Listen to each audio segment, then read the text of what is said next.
Hogwarts, starting with the Unforgivable Curses at max level. Hey, fanfic family. So glad to see you here again to continue this incredible adventure.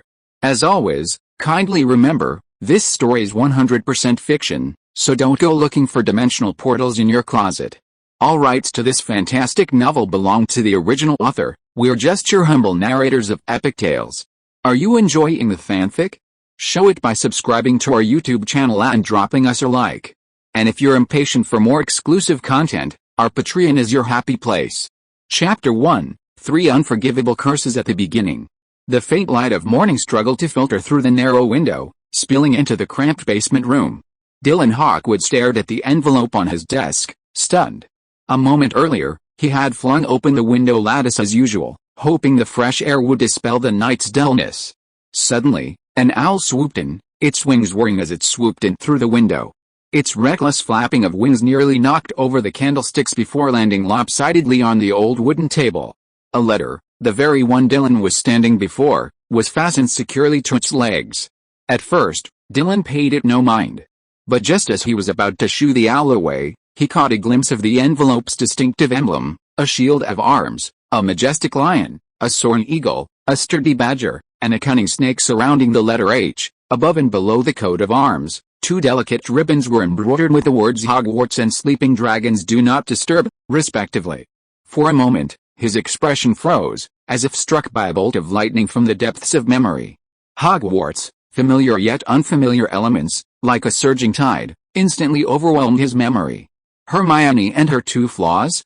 I'm actually in the world of Harry Potter. Dylan had always believed he'd traveled to historical England. But he never saw the arrival of Goldfinger. His parents were both unremarkable clerks in ordinary companies, and his family was poor. Over the past decade, Dylan had finally put aside his fantasies of Goldfinger. He simply wanted to leverage his foresight into future technological trends, hoard stocks, and live comfortably. This was his ultimate goal in life. But this letter had cruelly shattered his dreams. The world was far from as simple as he'd imagined. Even if he accumulated wealth in the future, it could vanish at any moment.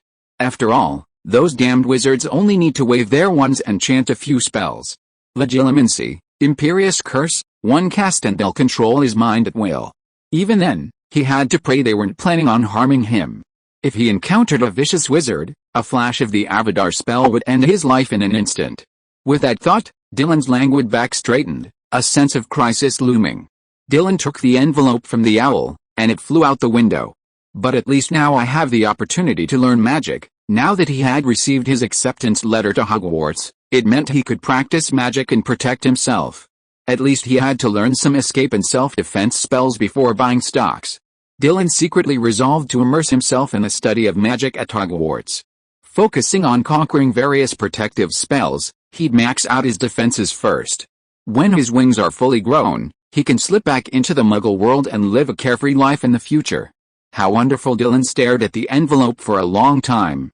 Finally, he reached out, and with trembling fingertips, he tore it open and pulled out the parchment inside. 44 Anshang Road, basement, to Mr. Dylan Hawkwood. Hogwarts School of Witchcraft and Wizardry Headmaster, Albus Dumbledore, President of the International Confederation of Wizards, Chief Wizard of the Wizengamot, and recipient of the Order of Merlin, First Class. Dear Mr. Hawkwood, we are pleased to inform you that you have been accepted into Hogwarts School of Witchcraft and Wizardry. Enclosed is a list of required books and supplies. The new term is scheduled to begin on September 1st, and our school will await your owl message before July 31st. Your loyal Vice Principal, female, Minerva McGonagall. Dylan had just finished reading the last line when a strange scene suddenly appeared before his eyes. Huh? Dylan was stunned. Could this be his 10-year overdue cheat? Dylan's heart swelled with excitement, and he quickly explored the contents. Achievement system. The system interface was divided into 4 sections: Wizard Hat, Magic Scroll, Magic Wand, and Spellbook. The Wizard Hat icon represented his personal information: name, Dylan Hawkwood, magic, none, item, small newbie gift pack. Upon opening it, the spell column was empty except for his name. After all, he was now fully versed in all magic. There was a small gift pack in the inventory, but I had no idea what it was. The magic scroll icon linked tasks and achievements. Upon opening it, the task column was empty. However, The achievements column had a lit achievement, first encounter, description, you have been blessed by magic.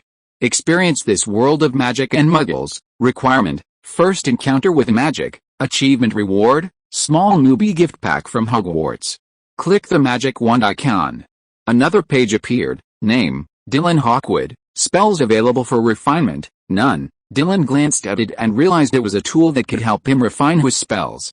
He couldn't click on the spellbook icon either, it was mysterious and clueless, leaving him baffled. What a cheat! Dylan rubbed his hands together, his eyes eagerly darting towards the small gift package in his inventory. He clicked it. A new system notification popped up, newborn gift package, open it and you'll receive a magical beast and 3 max level spells. What? 3 max level spells? Dylan's eyes lit up. This gift package. Max level spells, free the moment you log in? Oh my god. The thought of it was exciting. There are so many spells, and I can only draw 3. The chances of getting a spell like Ward of Expectation are slim. With the max level spells as a starting point, Dylan wasn't even that excited about the magical beast. Whatever he got, he'd have to buy it. With a tinge of trepidation, Dylan opened the gift package. Instantly, 4 golden beams shot up from the ground, reaching the sky above the interface, like brilliant stars descending. Dylan's heartbeat suddenly accelerated. 3 of the golden stars shifted constantly, then suddenly disintegrated, transforming into a black mist that hovered high in the sky like a black hole. The next second, 3 magical messages instantly poured into his head. Dylan saw countless figures, not just humans, but also various strange creatures. He stood before them, waving his wand. First strike. The front row of people fell to the ground, writhing in pain, wailing and screaming. Second strike. Plop, the group in the middle, struck by the green light, instantly froze, their bodies limp, and they fell silent. Third strike. The people at the end became hollow-eyed, like puppets. Message, congratulations on mastering the maximum level spell, Crucio. Message, congratulations on mastering the maximum level spell, Avada Kedavra. Message, congratulations on mastering the maximum level spell, Imperius. Countless whispers echoed in Dylan's ears. The sounds of the spells intertwined and overlapped. Deeply engraved in his soul. Dylan felt as if he didn't even need a wand, he could cast these 3 spells effortlessly. However, looking at the 3 maximum level spells on the spell list, Dylan's vision suddenly went dark. Am I seeing this correctly? Dylan closed his eyes, afraid to open them. He didn't even need to look at the spell list. The 3 unforgivable curses, at his command in his mind, vividly demonstrated to him how to torture others. I'm really impressed. System, what are you trying to do? Do you want me to be arrested the moment I enroll and spend the rest of my life in Azkaban? Chapter 2 Magical Creatures, Dark Shadows. In the wizarding world, 3 curses are universally recognized as the most evil, sinister, and cruel of the unforgivable curses, the Cruciatus curse, the Killing curse, and the Imperius curse. These 3 curses are extremely unique. First, they have no countercurse, and second, their casting conditions are extremely demanding. They require intense negative emotions and superhuman magical power. Like most dark magic, once the user incants the spell, the dark force quietly erodes their mind, gradually causing them to lose their true nature. For this reason, wizarding law once strictly declared that anyone who dared to use these 3 curses would be imprisoned in Azkaban for life upon discovery. Dylan was helpless. He had never expected that the 3 random maximum level spells would actually contain all the unforgivable curses. Calm down, Dylan, calm down. Spells are just tools, even the unforgivable curses. Dylan patted his cheek, muttering to himself, at least I can protect myself, right? They say offense is the best defense.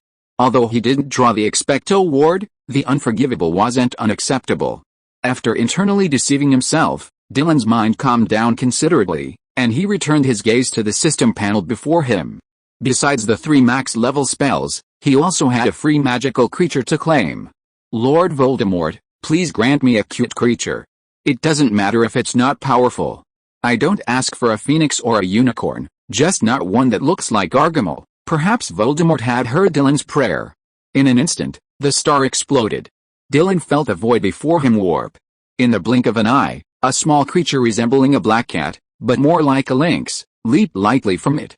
It was small, its fur a deep black, like midnight, so rich it lacked any other color. Dylan stared at it, and his vision went dark again.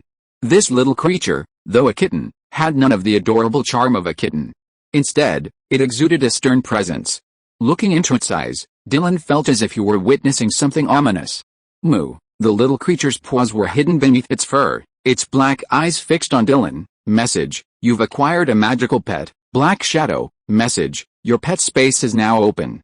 Black Shadow. Dylan glanced at the system panel, which contained a detailed description of the little creature. After reviewing it, he sighed. Luckily, it's not some evil magical creature.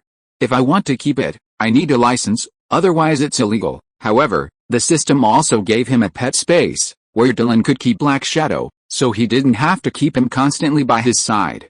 Moo. Black Shadow's calls grew louder, as if telling Dylan something. Dylan surprisingly discovered that he seemed to vaguely sense what the little creature was trying to say. You want me to hold you? Dylan blinked. Moo. Little Black Shadow raised his head. Oh, a little tsunder again? And why is that mooing sound? Dylan reached out and gently lifted little Black Shadow into his arms. Little one, now that you're my pet, how about I give you a name? Little Black Shadow curled up his legs, tilted his head and glanced at Dylan, but didn't move. You're so handsome, with all your black fur. I'll call you from now on, Coal Ball. How about that name? Do you like it? Moo. Little Black Shadow bared his teeth. Seeing that it didn't object, Dylan saw a glint in its big eyes, as if satisfied, and nuzzled it. I'm glad you like it. Your master and I need to do something else. You should stay in the space for now. Moo. Dylan placed the coal into the pet space. He sensed it and found it was similar to a Pokeball. The pet wouldn't feel uncomfortable inside, or even feel anything. I wonder if it'll be possible to upgrade the pet space to the real world in the future, Dylan thought to himself. He couldn't help but think about how he'd have to go to the magical creatures shop when he needed to go to Diagon Alley. How would he get a license for Shadow? After all, it was his first pet. He couldn't keep it secret like he was raising a mistress, could he? Hey, what's all this? School hasn't even started yet, and I'm already doing all sorts of illegal things. He carefully reviewed his Hogwarts acceptance letter and the accompanying checklist. Memorizing the key points, Dylan tucked the 2 pieces of parchment into an envelope and walked out of the basement. Mommy, I have something to announce to you. After finishing his daily wash and tidying up, the 3 of them sat around the dining table, and Dylan told his parents about the Magic Academy. However, his parents stared at the letter on the table with suspicion. Hubert, can you believe this? I mean, magic. Dylan's mother, Maeve, looked incredulous.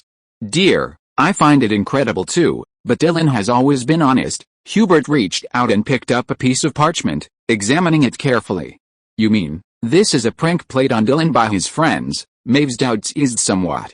Mom, you know, I don't have many friends, Dylan said softly, blinking.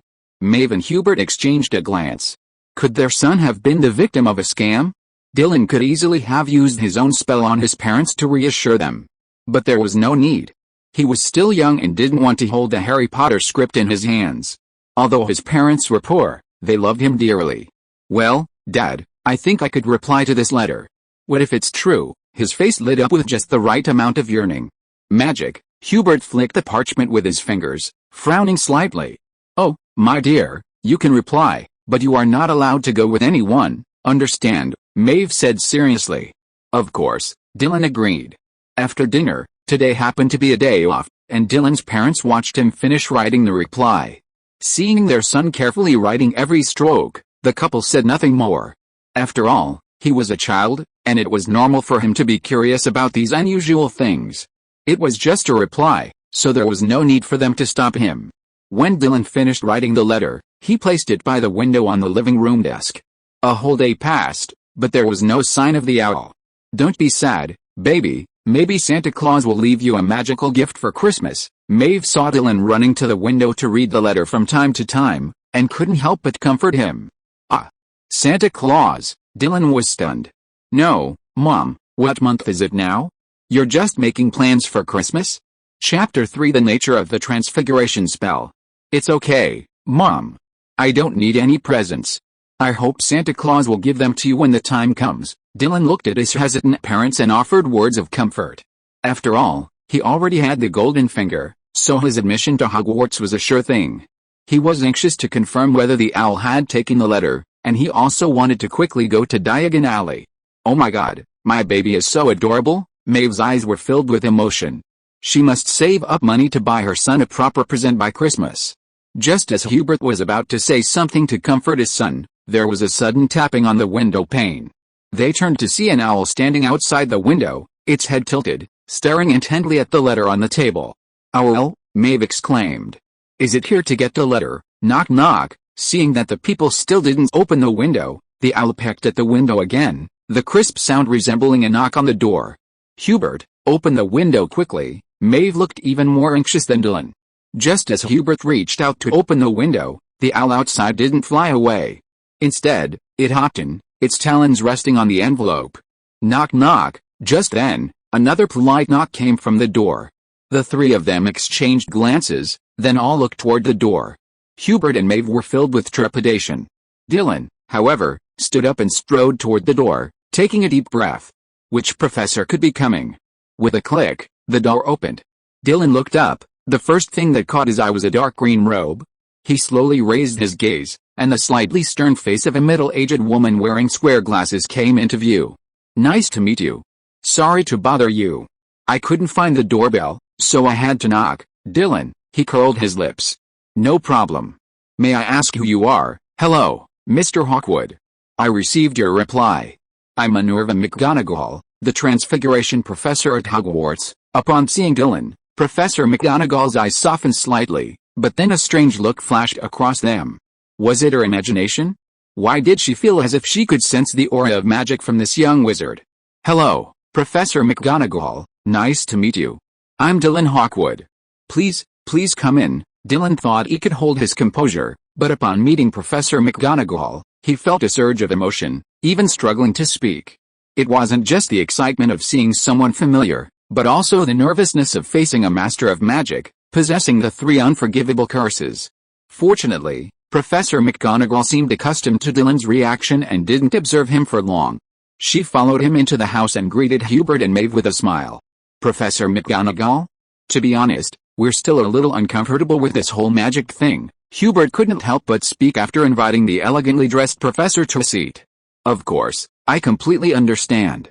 That's one of the reasons for my visit." Professor McGonagall's smile was natural and gentle. "In fact, if Mr. Hawkwood doesn't reply, the school will also send professors to guide the young wizards from Muggle families to Diagon Alley a few days before term starts." As she spoke, she took out her wand and gently waved it. A notebook on the desk suddenly transformed into a ticking alarm clock. Ding ding ding, the alarm suddenly rang, and Dylan couldn't help but flick it off. Hubert and Maeve witnessed this incredible scene, and finally they were convinced that magic really existed. Dylan was also a little surprised. After turning off the alarm, he looked up and said, "Professor McGonagall, is this the transfiguration spell you're going to teach me?" "Yes, you'll learn it after you start school," Professor McGonagall replied. "Can the transfiguration spell transform living beings? Are these living beings real, or are they illusions that don't affect their essence?" Dylan pressed. A flicker of surprise flashed in Professor McGonagall's eyes, and she studied Dylan for a moment. "Magic can't truly change the essential form of a living being, but it can attempt to do so. So, this alarm clock may look like an alarm clock, but it's actually just a notebook." Dylan blinked. "That's understandable," Professor McGonagall nodded. "But why does it ring?" Dylan asked again. "Because that's what an alarm clock can do," Professor McGonagall replied. "What can be done?" Dylan wasn't quite sure. "Could you please explain it in detail, Professor?" "The essence of transfiguration is the combined effect of consciousness and magic. I hope it can become an alarm clock that can remind me next time, so it can make a sound, which is also the function of an alarm clock." Professor McGonagall frowned slightly. "Actually, I should slowly explain this part to you after you start school. Since you're interested, I can explain it briefly. The essence of the transfiguration spell requires you to have sufficient knowledge of the object, whether it's living or dead.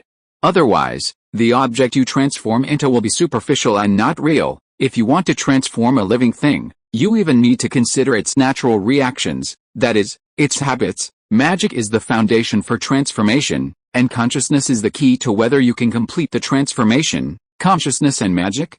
Dylan had lived 2 lives and had seen a lot. Now he was burdened with 3 maximum-level unforgivable curses. He easily grasped Professor McGonagall's meaning.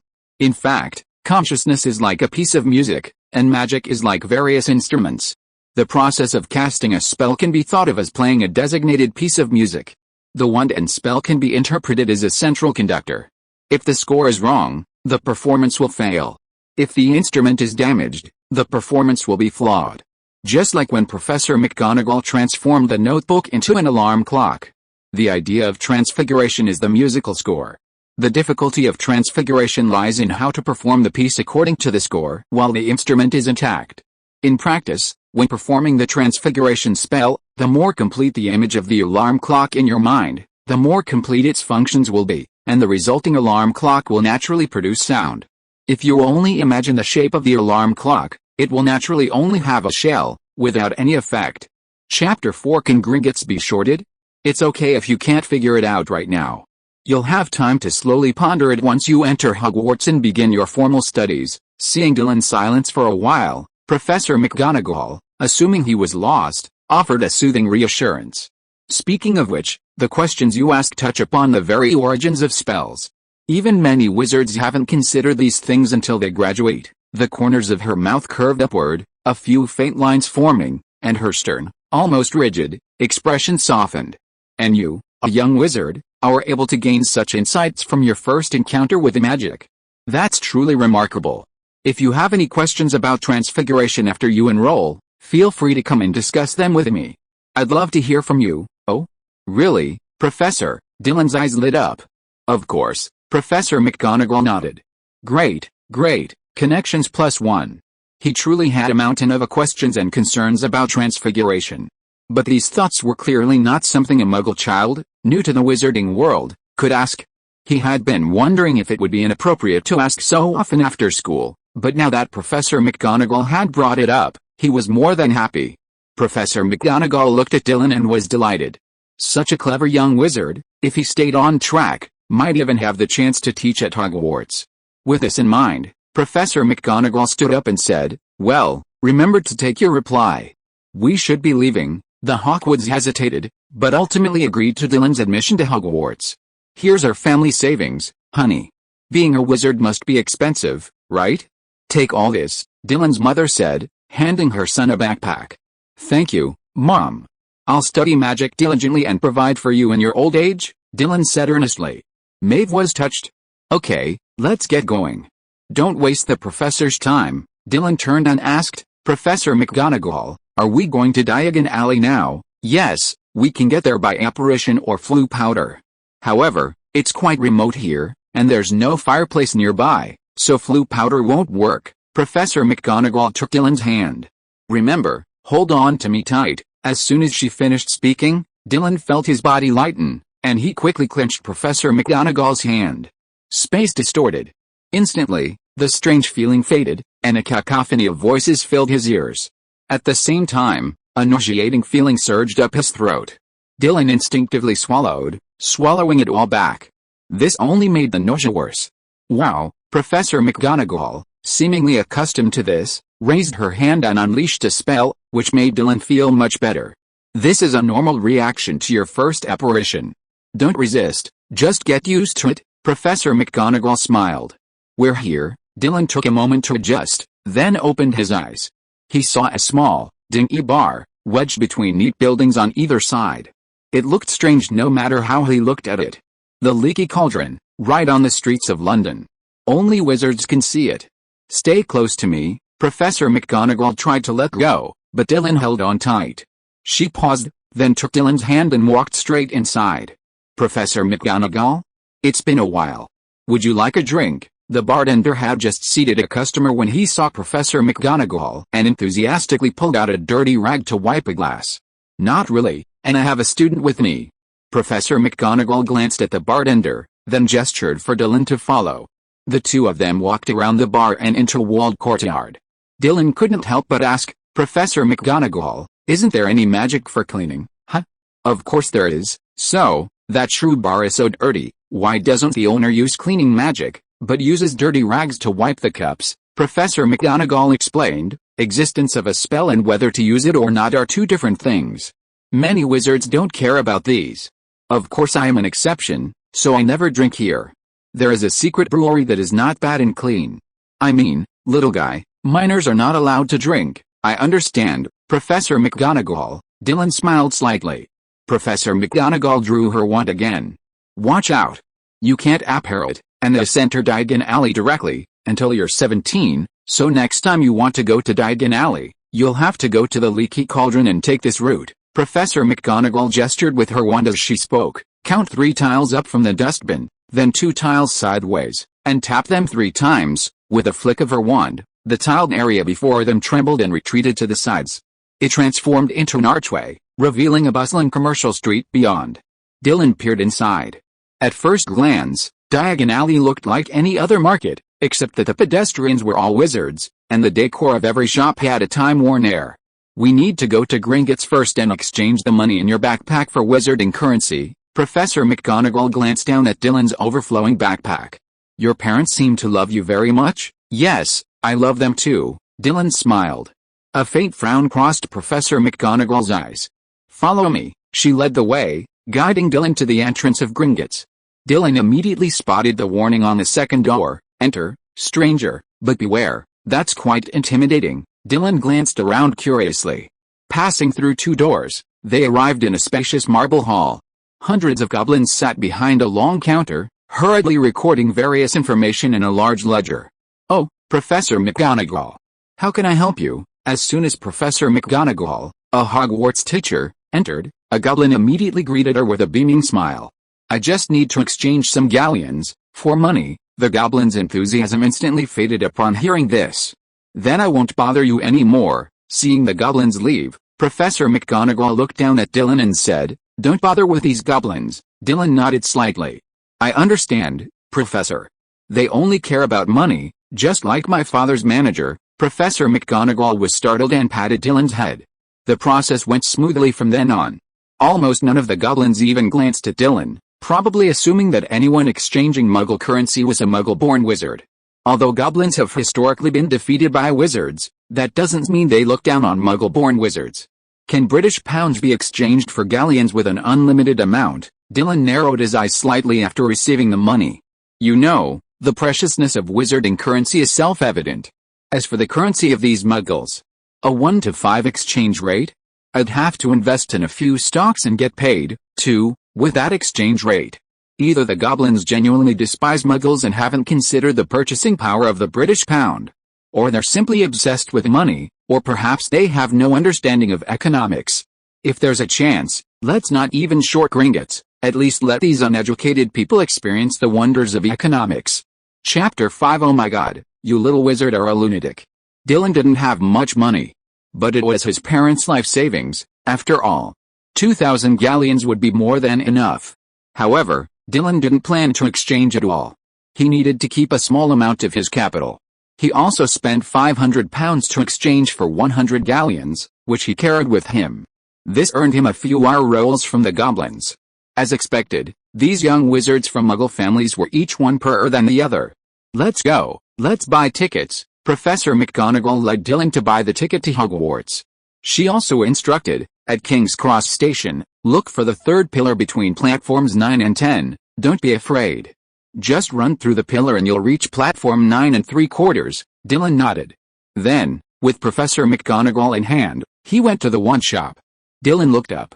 He saw the sign hanging in front of the shop, established in 382 BC. He glanced up and down at the seemingly small and cramped shop.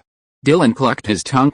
Has this place remained unrenovated for hundreds of years? Don't worry, a wizard's house can be supported by magic. Professor McGonagall smiled at Dylan.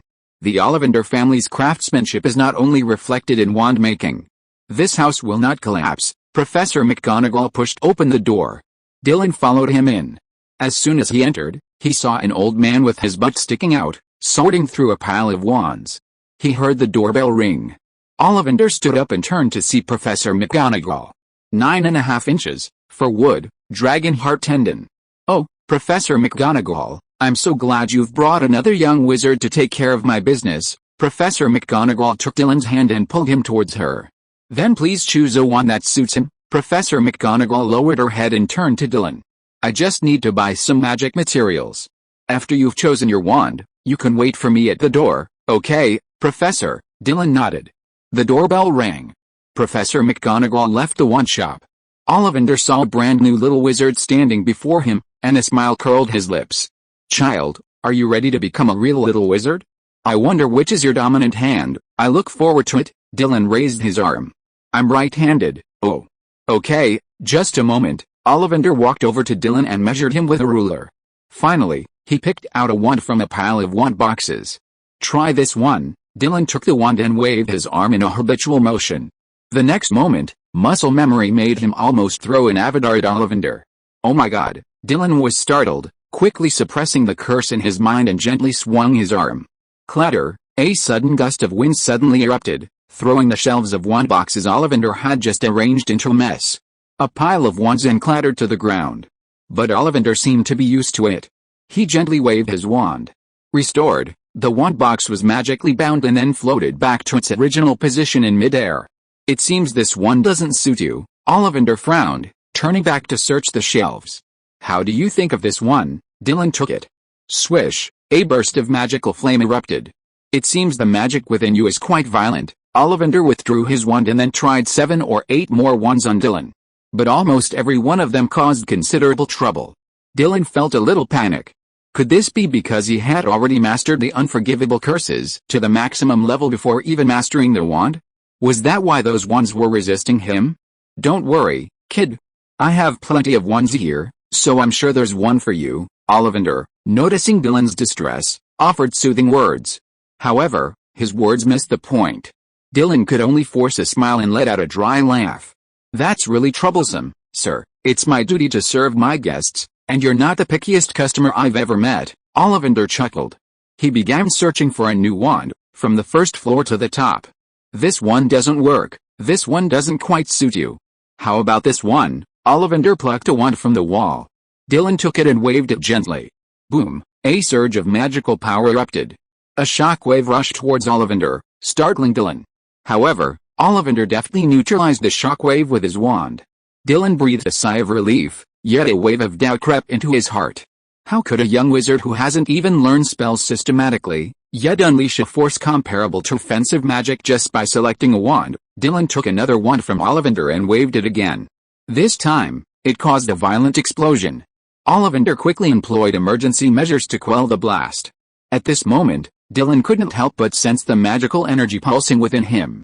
It seems to be due to a momentary, chaotic shift. This shift caused the flames, the shockwaves, and even the explosions.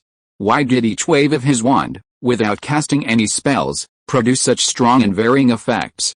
Dylan tried each wand one by one until Ollivander noticed something was amiss. Wait? What are you doing, huh? I'm trying to sense the moment when the magic energy is unleashed when I grasp the wand. Is there some way to control the resulting effect? What are you talking about? Oh my god. You little wizard are completely insane. Ollivander's eyes widened, his expression growing serious. He even dropped the wand box in his hand, strode over to Dylan, and grabbed the little wizard's hand holding the wand. Don't do that again.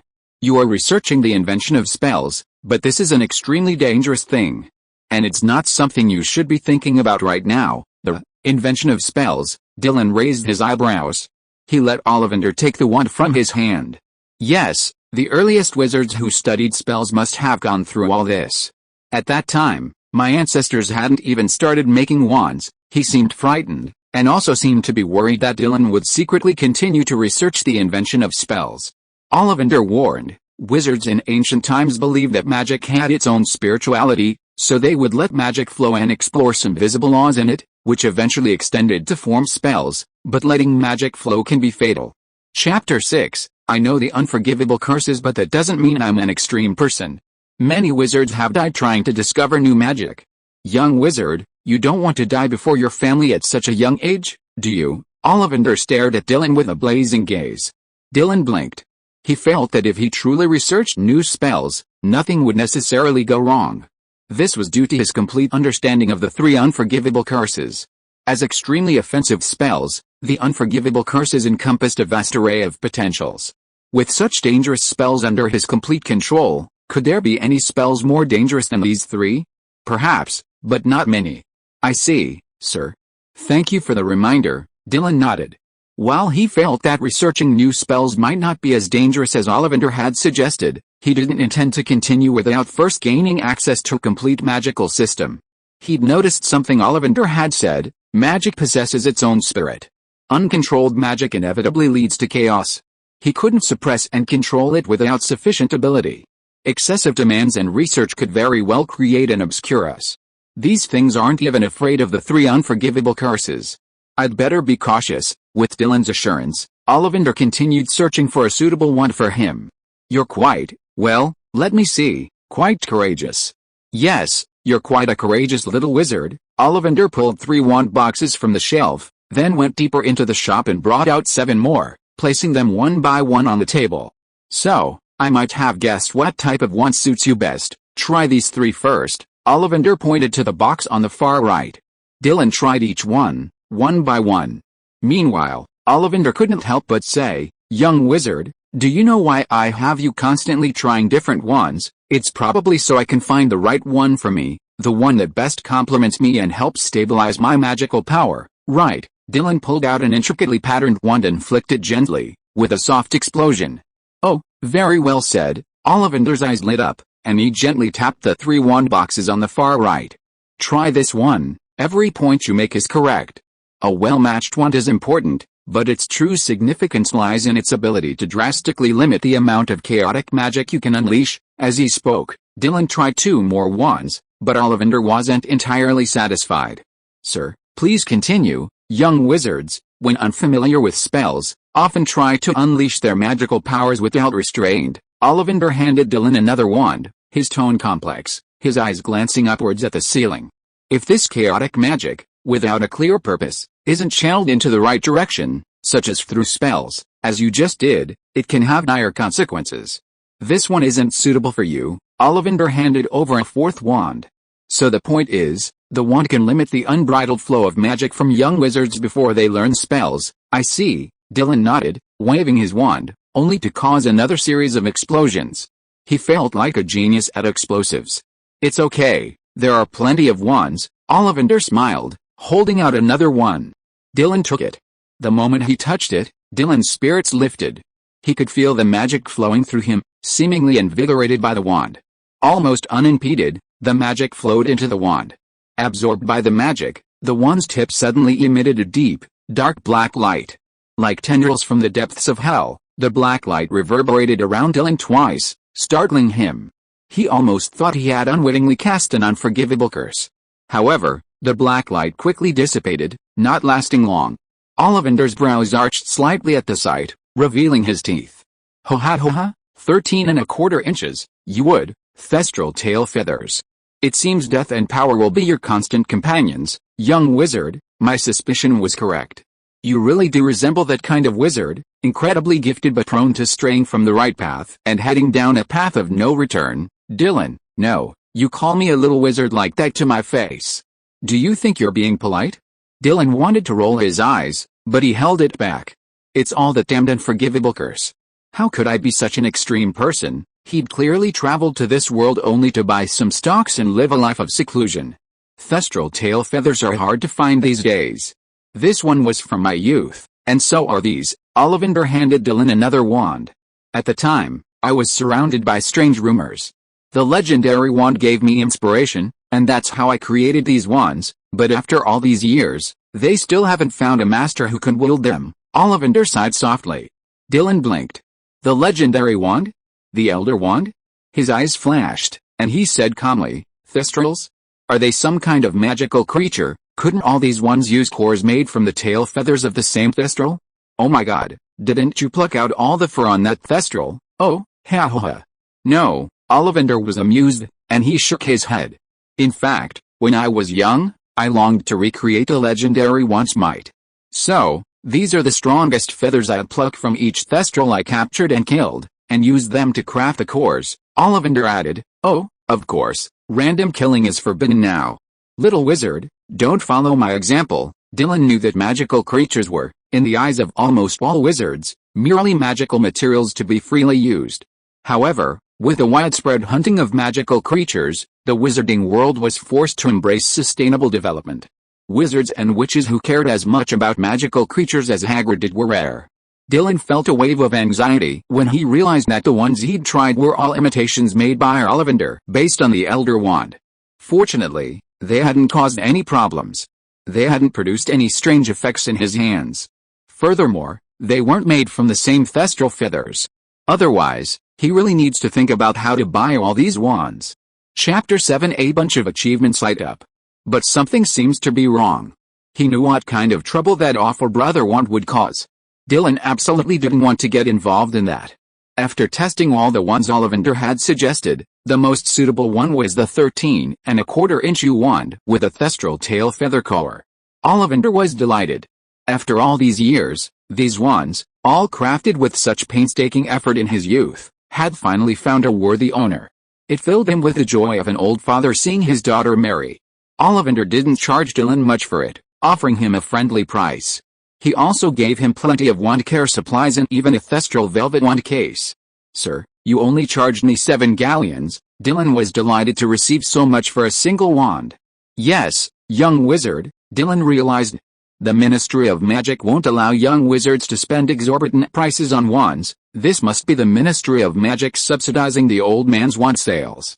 Then he thought, these wands were made by him in his youth, and they've been piling up for so long, unsold. Dylan blinked. So that's it. No wonder. They gave him so many little gifts. Thank you, sir. I'll take my leave now. Dylan walked out of the shop, carrying a large pile of things.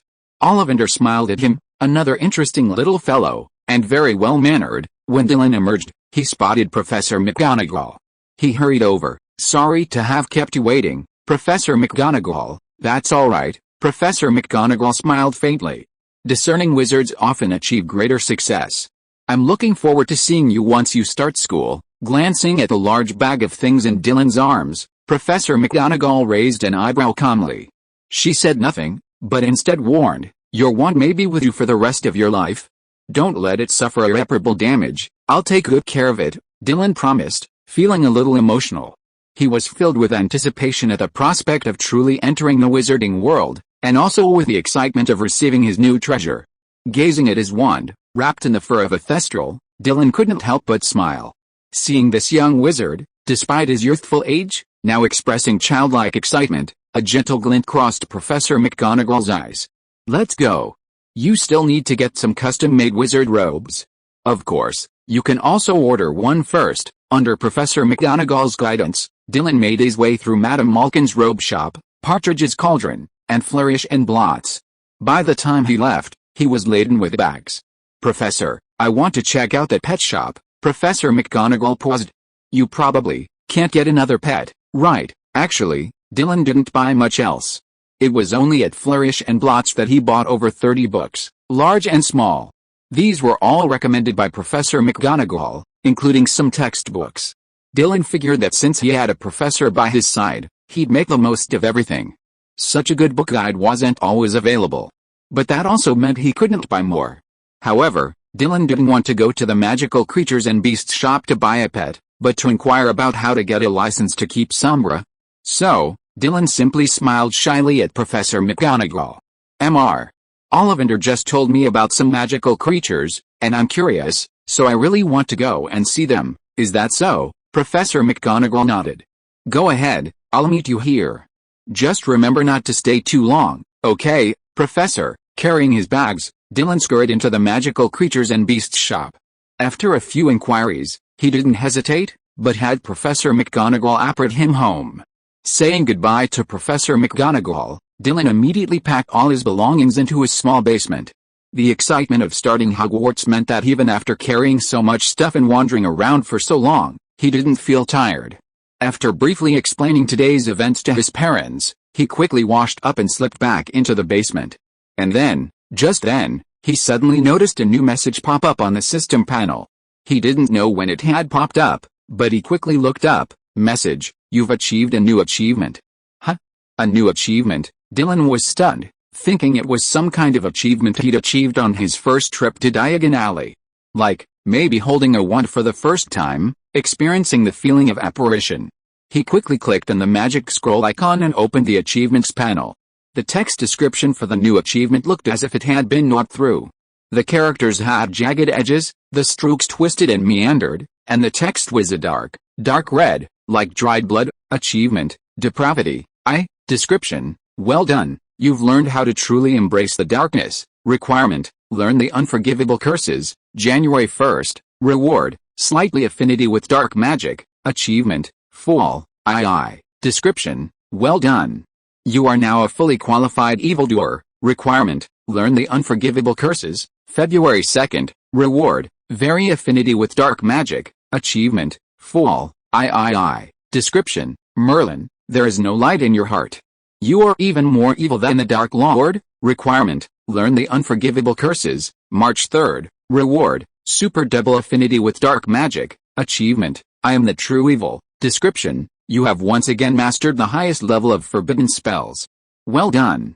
You are one step closer to overthrowing the Dark Lord and becoming king yourself. Requirement 1, master Cruciatus at the highest level. Requirement 2, master Soul Steel at the highest level. Requirement 3, master Avada Kedavra at full level. Reward, max level advanced forbidden spells +3, ignore negative emotions and unleash dark magic. Achievement, I'm such a good kid. Description, feigning a harmless appearance, you deceive the Hogwarts professors.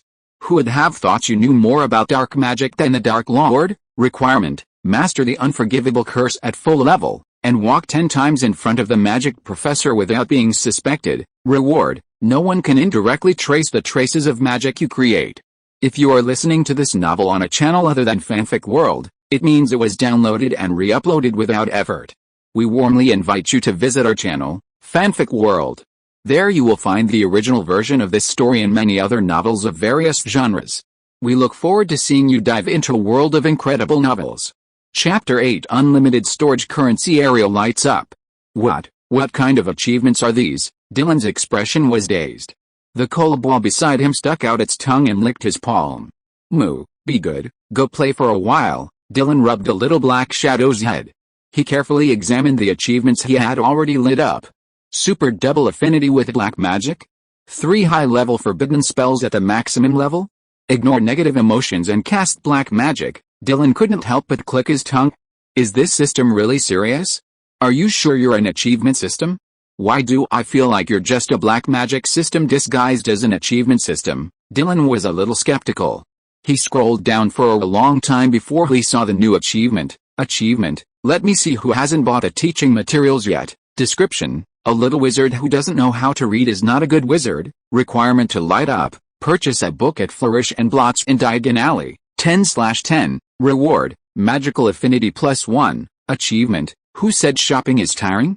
This street is so fun. Description, with money, of course you should spend it all in the shops.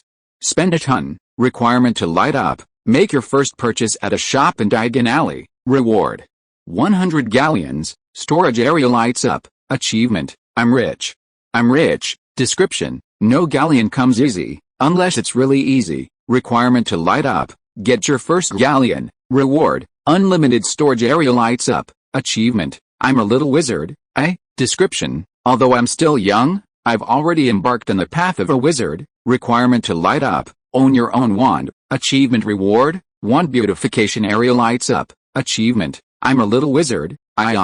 Description, school is about to begin, and it's time to put on my school uniform. Requirement to light up, own your own school uniform. Achievement reward, wizard robe beautification area lights up. Achievement, I'm a little wizard. Description, a good little wizard should prepare their school equipment in advance. Requirement to light up, own your own crucible. Achievement reward, potions affinity +1. Why does dark magic just double up, while normal magic affinity and potions affinity just increase by 1? Dylan blushed. But the rewards for so many achievements were certainly substantial. Dylan excitedly counted them off one by one. First up was dark magic talent. Not only had his affinity for dark magic increased significantly, but he even gained the ability to use dark magic without being affected by negative emotions. Moreover, at this moment, he felt as if he could quickly master any forbidden spell he learned. Furthermore, he felt that if he used the Unforgivable Curses now, their power would be even greater than before. With my talent for the dark arts, if I become a dark wizard, Those Death Eaters won't have to face Voldemort or Grindelwald, they'll just have to worship me. Dylan looked at the achievement, I'm such a good boy, and noticed that the reward for this achievement was the ability to prevent anyone from indirectly tracking his magical traces. This meant that if others wanted to know what magic he was using, they would have to see it face to face with their own eyes. But even eyes can be deceiving. Dylan was extremely satisfied with this reward. It was so useful. If he ever had to use the Unforgivable Curses, at least he could directly eliminate the perpetrator, and then no one would be able to trace it back to him. These rewards made Dylan feel that being called the Dark Lord wasn't so unacceptable. What's wrong with embracing darkness? Darkness is lonely, isn't it? But I don't know which 3 dark arts will be drawn this time. Dylan looked at the 3 black balls of light from the achievement reward, now floating at the top of the panel like black stars. He lit them one by one. In an instant, the black stars erupted with a dazzling brilliance. Dylan felt a familiar feeling again. He had mastered 3 spells in a split second. Message: congratulations on mastering the maximum level spell. Fiendfire. Message: congratulations on mastering the maximum level spell. Morse Mortar. Message: congratulations on mastering the maximum level spell. Parasitor Passio. These dark arts, he was more familiar with the first 2, Fiendfire and Morse Mortar. Fiendfire could even destroy Horcruxes. It was one of the few substances that could do so, far more powerful than the blazing fire curse, and ordinary water was powerless to extinguish it. The resurrection of the corpse summons a skeleton, acting as a signal flare, but also serving to deter spirits and evil creatures to a certain extent.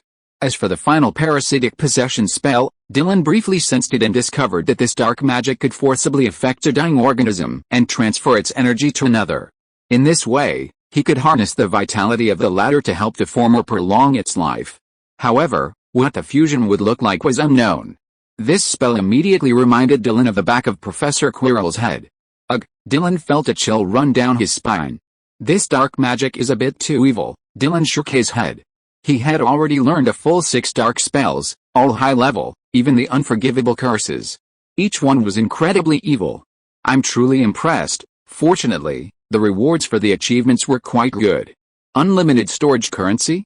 Storage space. He glanced at it and noticed that after clicking on the wizard hat icon, an information bar had appeared. Name: Dylan Hawkwood. Magic: Fiery Curse, Cruciatus, Soul Stealer, Corpse Resurrection, Parasitic Possession, Avada Kedavra. Items: none. Money: none. Pet: coal, Black Shadow. After checking, it seems that the storage space rewarded by the system means that he can store items other than those rewarded by the system. It is also planned in the items column. The unlimited storage of currency is easier to understand. The extra money column in his information bar is the new area lit up by the system. So, all my money and items can be stored directly in the system panel. Chapter 9, Cross-dressing area lights up. Dylan tried. He pulled a gold galleon from his backpack. Sure enough, with a thought, the galleon vanished from his hand. He turned to the system panel. The money column displayed the galleon amount. Dylan was delighted and immediately deposited all his money, including the pounds his parents had given him, into it. This included all the items he had purchased. This system is great. I don't even have to give me external items like the space ring, and it prevents others from stealing it, and most importantly, by depositing money into the system panel, he didn't have to deposit his own money into Gringotts. Gringotts' vault wasn't easy to open. Every time he activated it, or even just deposited money, it came at a price.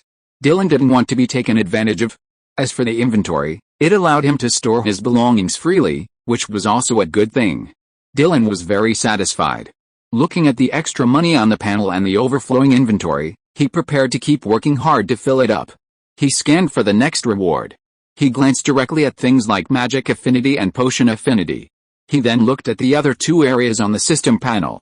These were the wizard robe beautification area and the wand beautification area. These 2 areas were not on the wizard hat icon, but in the magic wand icon. After clicking on them, a new page popped up. Name: Dylan Hawkwood. Spells that can be refined: none. Wands that can be beautified: 1. Wizard robes that can be beautified: 1. The wizard robe area was still dim for the time being. This was because he had only ordered his own wizard robes today, and it would take some time before he could claim them. After a moment of thought, Dylan further clicked on the Wands that can be beautified, column. He discovered that this simply allowed him to spend money to customize the image of his own wand. This included, but was not limited to, appearance and color, and even the color of the magic released by the wand could be changed. Dylan instinctively thought this thing was useless, but then he thought again. Since it could set colors, did colorless still count?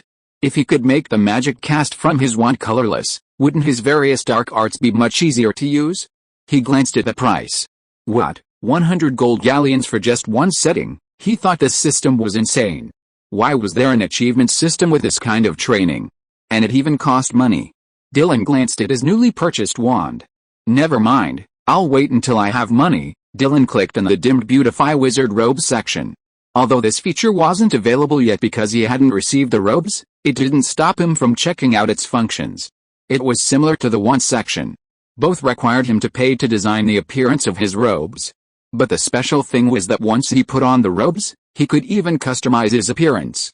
For example, he could change his hairstyle, the style of his wizard robes, and even apply makeup, all sorts of different kinds of makeup. Even changing a single setting cost 100 galleons. As expected of a costume section, it's a real money-sucking pit. Changing a setting meant, for example, changing his hairstyle cost 100. Changing his makeup cost another 100. Changing his robes cost another 100. And these settings couldn't be saved. This meant that once he changed once, he'd have to pay to change back the next time he wanted to. Dylan sighed. Anything that can be solved with money is fine. These two areas will come in handy when I have money. In fact, changing the shape of his wand or his own appearance would be very useful for his future endeavors. But the sudden appearance of this feature in the system gave Dylan a feeling. Was the system trying to make him transform into the Dark Lord and steal all of Gringotts's savings to spend on in-game currency? Alice, of all these rewards, my favorite is actually the 100 gold galleons. That's a starting price of several £100. It'll take their family quite some time to earn back that. Little Shadow cried again, seeing his master alternately laughing and crying. Are you hungry? Dylan smiled and took out some food. He hadn't dared to buy pet food at the magical creatures shop today. After all, he needed to ask the owner about raising Little Shadow. If he only bought food without a pet, he might be reported. He didn't want to take that risk. After feeding Coldball, Dylan put it back into the system's pet space. Getting a license isn't easy, so I better go to sleep. Dylan dozed off. The next morning, he dug out the various books he'd bought at Flourish and Blotts. He wanted to take advantage of the month before school started to study hard and, ideally, learn some spells beforehand. I wonder if Harry Potter and I are in the same class. Dylan didn't dwell on the question for long. After all, this was something he'd learn at the start of school. Having mastered the 6 maximum level spells, he could easily learn standard elementary spells, sweeping them away with ease. Levitation, Dylan studied for a moment. Then, he attempted to levitate the book in front of him. He gently tapped his wand. Wingardium Leviosa, with a swish, his magical power flowed precisely into his wand, then released, enveloping the book in front of him. Huh? It worked in one go? Dylan was pleasantly surprised. But before he could rejoice, it seemed his magical power output was excessive, or perhaps it was because he was constantly pouring it in. The book, which only needed a little magic power to be enveloped, trembled slightly. Then, with a thud, it landed on the desk. It seems I need to be more meticulous in controlling my magic power. Excited at having mastered a spell for the first time, Dylan kept experimenting with the textbook. He also discovered something. After learning the levitation charm, it appeared on his dashboard. However, unlike other spells, this one simply had the name of the spell, followed by a parenthesis. For example, levitation charm, 3/10. Apparently, it was related to one's proficiency in the spell. Chapter 10 Departure for Hogwarts. The holiday passed quickly. Dylan was personally driven to King's Cross Station by his parents. Be careful, even when you get there, Maeve reminded him. Have you packed everything? Hubert asked. Don't worry, I've got everything I need. Everything else has been sent to school, and I'll be careful too. Dylan nodded. Then he told his parents, you don't have to work so hard over time. I'll be a magician and make a lot of money. Don't overwork yourself, my dear son. It's not your turn to worry about us now. Maeve rubbed Dylan's head. Okay, don't be late. Go now, Hubert said. Dylan nodded gently. I'll write to you from the academy. Remember to keep an eye on my owl, Mommy will." He said goodbye to his parents. Carrying only a travel backpack, Dylan walked into the station. This wasn't his first time back here. His parents had occasionally taken him on trips during their days off. He quickly found the third pillar between platforms 9 and 10. As he approached, he realized the muggles around him paid no attention. Even if they glanced over, they quickly looked away, pretending not to see. Dylan witnessed a young wizard charge into the pillar, yet no one around reacted. He couldn't help but take a deep breath. Crashing directly into the pillar took some mental effort.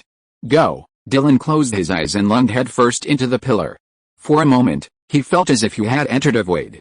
Then, after a few steps, the void vanished, and light filled his vision.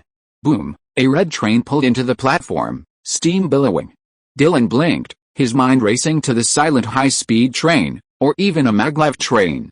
Even though technology hasn't reached that level yet, the wizards must have cast some kind of spell on the train to speed it up, right? After entering, Dylan noticed a sudden increase in the number of children and parents around him. He had no family, so there was no need to wait. When the train stopped, he simply walked to the nearest door. The carriages on this train were open to all, and the purchase ticket had no seat restrictions. So, after boarding, he found a nearby compartment and entered. He took off his backpack and placed it beside him, then sat down on the left seat. Gazing out the window, Dylan pulled a book from his inventory. Many of his belongings were in his inventory, which would save him some shipping costs. After studying spells for some time, Dylan realized that simply immersing himself in the surface of magic wasn't enough. He needed to deeply understand and fully grasp the underlying meaning of a spell. Only then could he reach the highest level of a spell. He flipped open the book in his hand. It was the one he hadn't finished before leaving. It was also a book Professor McGonagall had recommended to him in the bookstore, Transfiguration in Brief. Dylan opened the bookmark and continued reading. The book explained in detail the principles of transfiguration spells and the precautions for using them in various situations. However, some of the content covered advanced transfiguration spells. Dylan had never taken a class, so he couldn't fully grasp the key points of advanced transfiguration spells just by reading. However, this book provided extremely detailed descriptions of even the basic transfiguration spells, progressing from the basics to the advanced. It even included explanations of various practical applications of transfiguration spells. This was truly an excellent book. If he could thoroughly understand it, his transfiguration skills might even reach a higher level. I didn't expect using a transfiguration spell during a sneak attack could be so effective. Dylan flipped to the practical section on transfiguration spells. It depicted numerous scenarios illustrating how to use transfiguration spells in certain situations. Dylan thought of the wand enhancement function granted by his system. Suddenly, a host of dirty tricks flashed through his mind. Even more filthy than some of the sneak attacks described in the book. I always feel that while the practical explanations in this book are vivid, something's missing. Or perhaps, in some combat situations requiring sneak attacks, the techniques aren't explained thoroughly enough. With 6 max-level spells under his belt, even now, when learning other spells, he can always draw inferences from them. Not to mention, his thinking isn't limited to this century. Instead, the experiences of 2 lifetimes have superimposed on each other, reaching a new level. This has allowed him to think of countless ways to use transfiguration to ambush others. The door to the private room swung open, and 2 red-haired men poked their heads in. "Hey, hello, are you alone here?" one said. "Do you mind if we sit here?" the other added. "I'll be sitting here alone, come in." Dylan glanced at the 2 men. In an instant, 2 names popped into his mind. After the 2 men sat down, they eagerly greeted Dylan. "Thank you, my name is Fred." "No, my name is Fred, and his is George." "Who said that?" "George, I'm obviously Fred." The 2 of them argued for a moment. Seeing that Dylan was just staring at them silently, they all turned their heads. "I wonder what your name is, Dylan," he replied casually. After knowing their names, he realized that they were Weasley twins. Since they were here, didn't that mean? "Are you seniors in the house?" "Oh, of course. Are you a freshman?" "Then you'd be in the same class as our brother, but it doesn't look like you'll be in the same house." "Yeah, he's reading." "Ron can't read." "Ron?" So, he and Harry Potter were actually in the same class? Although he had read Harry Potter, he couldn't remember the specific timeline, only the general plot and what happened. For example, It seemed that one of the twins would die in the subsequent battle. But he couldn't remember which one it was. You look like you're destined to be a Ravenclaw student. I think so too. It's hard to understand why someone would read a book on the road. This seems to be a professional book other than a textbook. Oh my god. I have a feeling the Sorting Hat will take this little wizard to which college. I just said that. I agree too. Chapter 11. If only I could take the Sword of Gryffindor. Woo. After waiting for a moment on the platform, the train blew a melodious whistle. The Hogwarts Express began to move. Steam from the chimney drifted backward. The train pulled out of the station and headed towards the endless plains and fields. Dylan took in the view from the window. It was the season of vibrant life, and everything seemed full of life. Little brother, we're going out to play with some friends. Yes, you can read quietly here. It's all your fault for being so noisy and talking all the time. It's obviously your fault. I was just following your lead. Dylan ignored the two clowns. The two redheads also darted out of the compartment, seemingly going off to play with someone. Dylan took the opportunity to pull out his little wizard robes and put them on. Throughout the journey, he would occasionally glance out the window at the scenery, then return to flipping through his book. Only when the Hogwarts Express gradually stopped did the Weasley twins re-enter the compartment and clear their belongings from their seats. Junior, is this all you have? They were back from vacation, returning to school, so naturally, they couldn't bring much. But how could Dylan, a young wizard, only have so little? I've already sent the heavier luggage to school via outpost. He was still just a child, and carrying so much stuff wasn't just a hassle. He wouldn't do anything himself that could be mailed. In fact, if he wasn't worried about his possession of a system being exposed, he would have stuffed all his belongings into the system's inventory. I see, the twins nodded. The three of them walked out of the compartment and onto the train. Suddenly, a cold wind blew, a chill seeping into his sleeves. Dylan shivered. Why is it so cold here? He raised his wand and gently waved it. Thermo Enchantia, Dylan cast a warming spell on himself. During his time at home, he had learned quite a few spells. While they weren't at the highest level yet, they were barely enough. With the spell's protection, the surrounding chill seemed to vanish instantly, and he felt a warm, comfortable warmth. Seeing this, George and Fred immediately rushed over to Dylan. Hey, Junior. Come on, I want one too, give me one too. Squeezed between the two, breathless, Dylan waved his wand again helplessly. Thermo Enchantia, two spells in quick succession pelted the red-haired twins. They immediately let go of Dylan. Thank you for your hospitality. I'll head over to the freshman meeting place. Okay, come on, and remember to come find us at Hogwarts. The red-haired twins ran off, mingling with the crowd and showing off their warming spells. Dylan stared at them, shook his head helplessly, and walked towards Hagrid. Oh, are all the freshmen here yet? Let's go then. Hagrid was a massive figure. Dylan was a bit surprised at first sight. As expected of a half-giant, how tall was he? Nearly 3 meters, right? It looked like it could have sat him to death. He glanced around, but the darkness and the crowds prevented him from spotting Harry and the others. Hagrid raised his lantern and turned to walk back, leading the way for the new students. His lantern couldn't provide enough light for the entire group. Dylan couldn't understand why there weren't any magical lights in the pitch black. The chubby wizard in front was already stumbling and almost collapsed. Loomis, he waved his wand, and a gentle, now bright light instantly emanated from the tip. The darkness around him dissipated. He was standing at the end of the group, so his presence allowed the young wizards behind him to see more clearly. Many people exclaimed in surprise, followed by grateful glances. Led by Hagrid, the freshmen passed through a forest and stood on the shore of a pitch-black lake. Many young wizards raised their heads, their eyes widening as they gazed at the castle on the other side of the lake. Dylan looked over as well. From this angle, Hogwarts Castle looked majestic and imposing, its towering towers seemingly reaching for the heavens. The stone walls were ancient and heavy, and twinkling lights shone through the castle windows, reflecting the starry sky. Dylan had to admit that despite his preparedness, he still felt a little awestruck. This is Hogwarts. It's truly magnificent, a somewhat shy voice called from beside him.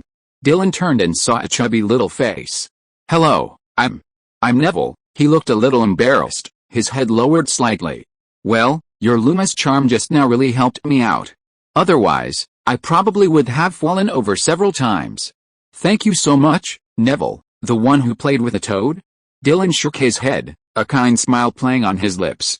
"It's okay.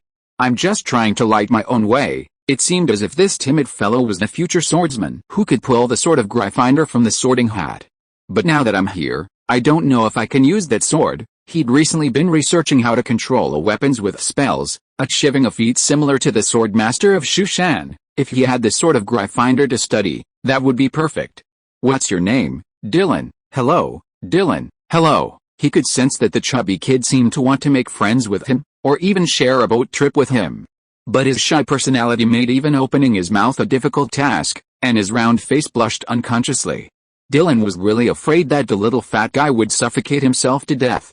He quickly said, "Classmate Neville, I wonder if you can take the same boat with me? You are the first little wizard I know." Neville's eyes suddenly lit up when he heard that. "Of course. I was just about to say that." Dylan smiled. He continued to move forward with the team. The black lake was scary black. It felt like falling into the abyss. The closer he got to the lake, the more nervous Neville became. Dylan was not used to such deep water, but with 6 full-level black spells, he was not too afraid of the creatures in the water. If anyone dared to jump out to scare him, he would spend 100 galleons to change the color of the spell to colorless, and then directly use Avada to bite the big melon. "It's our turn, get on the boat." Chapter 12, You Know Such Difficult Magic?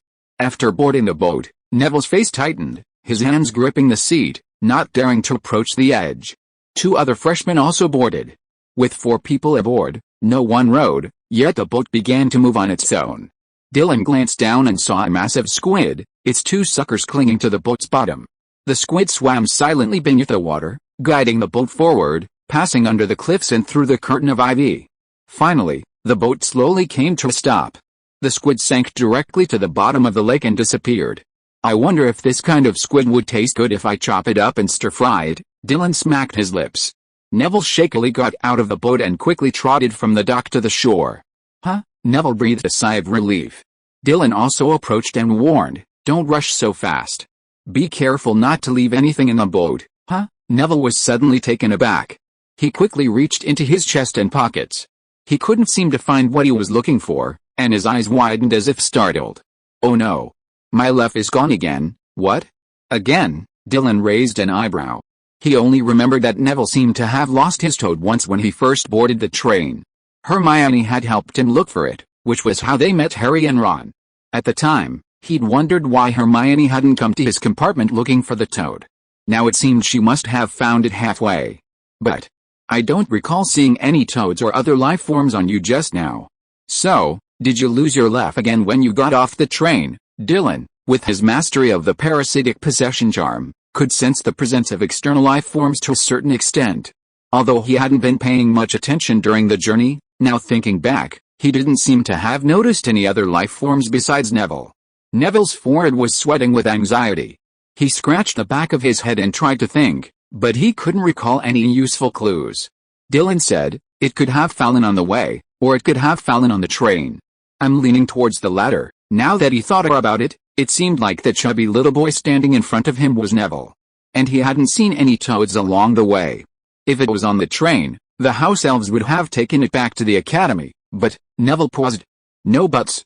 Even if it fell along the way, we can't go back and look for it now. We'll have to wait until tomorrow." "Is that the only way?" Neville said with a sad face. "I heard Hogwarts is full of dangers. I'm worried something might happen to Ralph." Seeing the chubby boy's expression, Dylan felt a little helpless. "Well, I'll try the summoning charm. If it's nearby, I can find it. But if you really left it on the train or along the way, there's nothing I can do." "What? Dylan, you actually know the summoning charm?" Neville was stunned for a moment, then a smile lit up his face. "I'll leave it to you, don't get your hopes up." Dylan waved his wand. Accio Trevor, magic burst forth from his wand, surging with surprising precision towards a small boat. Swish, a toad, seemingly well-fed, flew out of the wand. Dylan interrupted the spell before it could reach him. Quack, Riffle landed on the ground with a yelp. Neville quickly ran over and scooped him up. Tears welled up in his eyes. "Oh my god, Dylan, you're amazing. You know such a difficult spell. Thank you so much. I bet Riffle got lost along the way and chased me all the way." Neville sniffed. Many of the young wizards had already walked away. Dylan shook his head.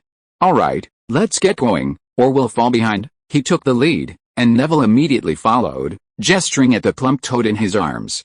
Don't run around like that next time, Quack. Dylan glanced at the toad. Fat, plump, and ugly. Why would anyone keep a toad as a pet?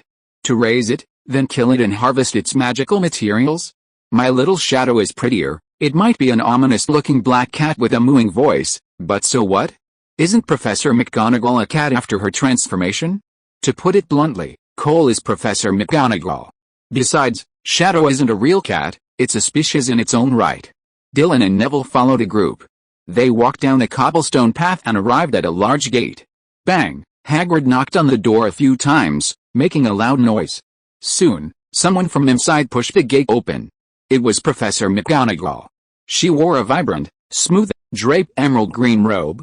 Her iron gray hair was neatly combed into a neat bun, never a mess. She looked at the group of young wizards outside.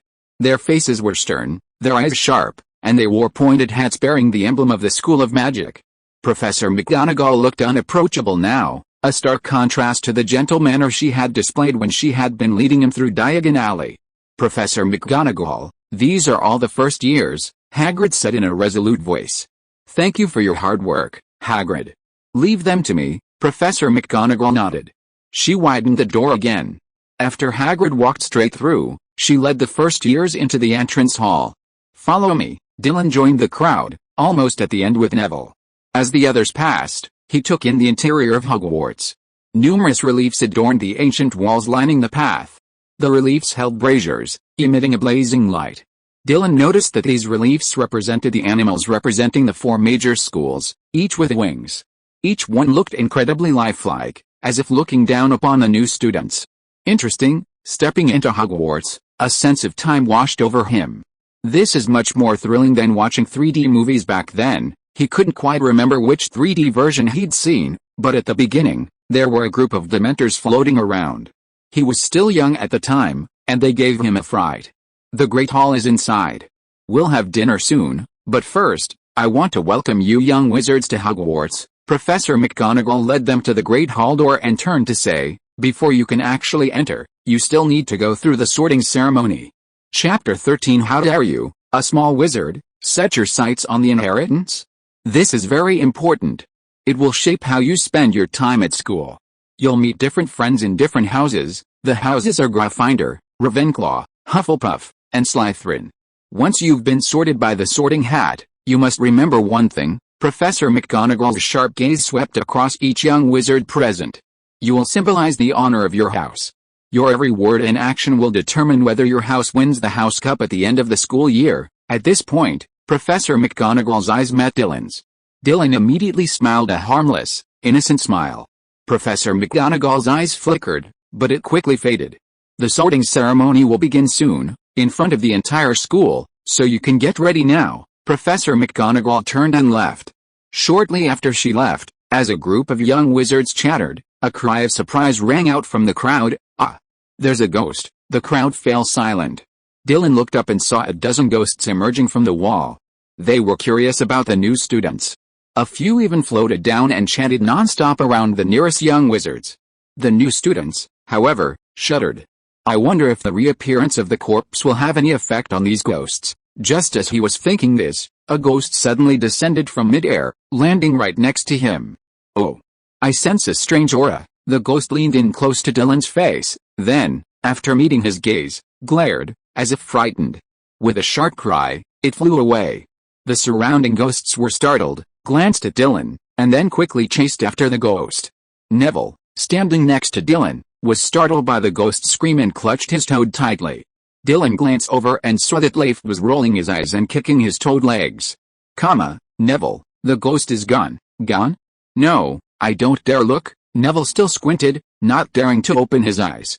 Dylan shook his head. Just then, Professor McGonagall returned. All right, young wizards, the ceremony is about to begin.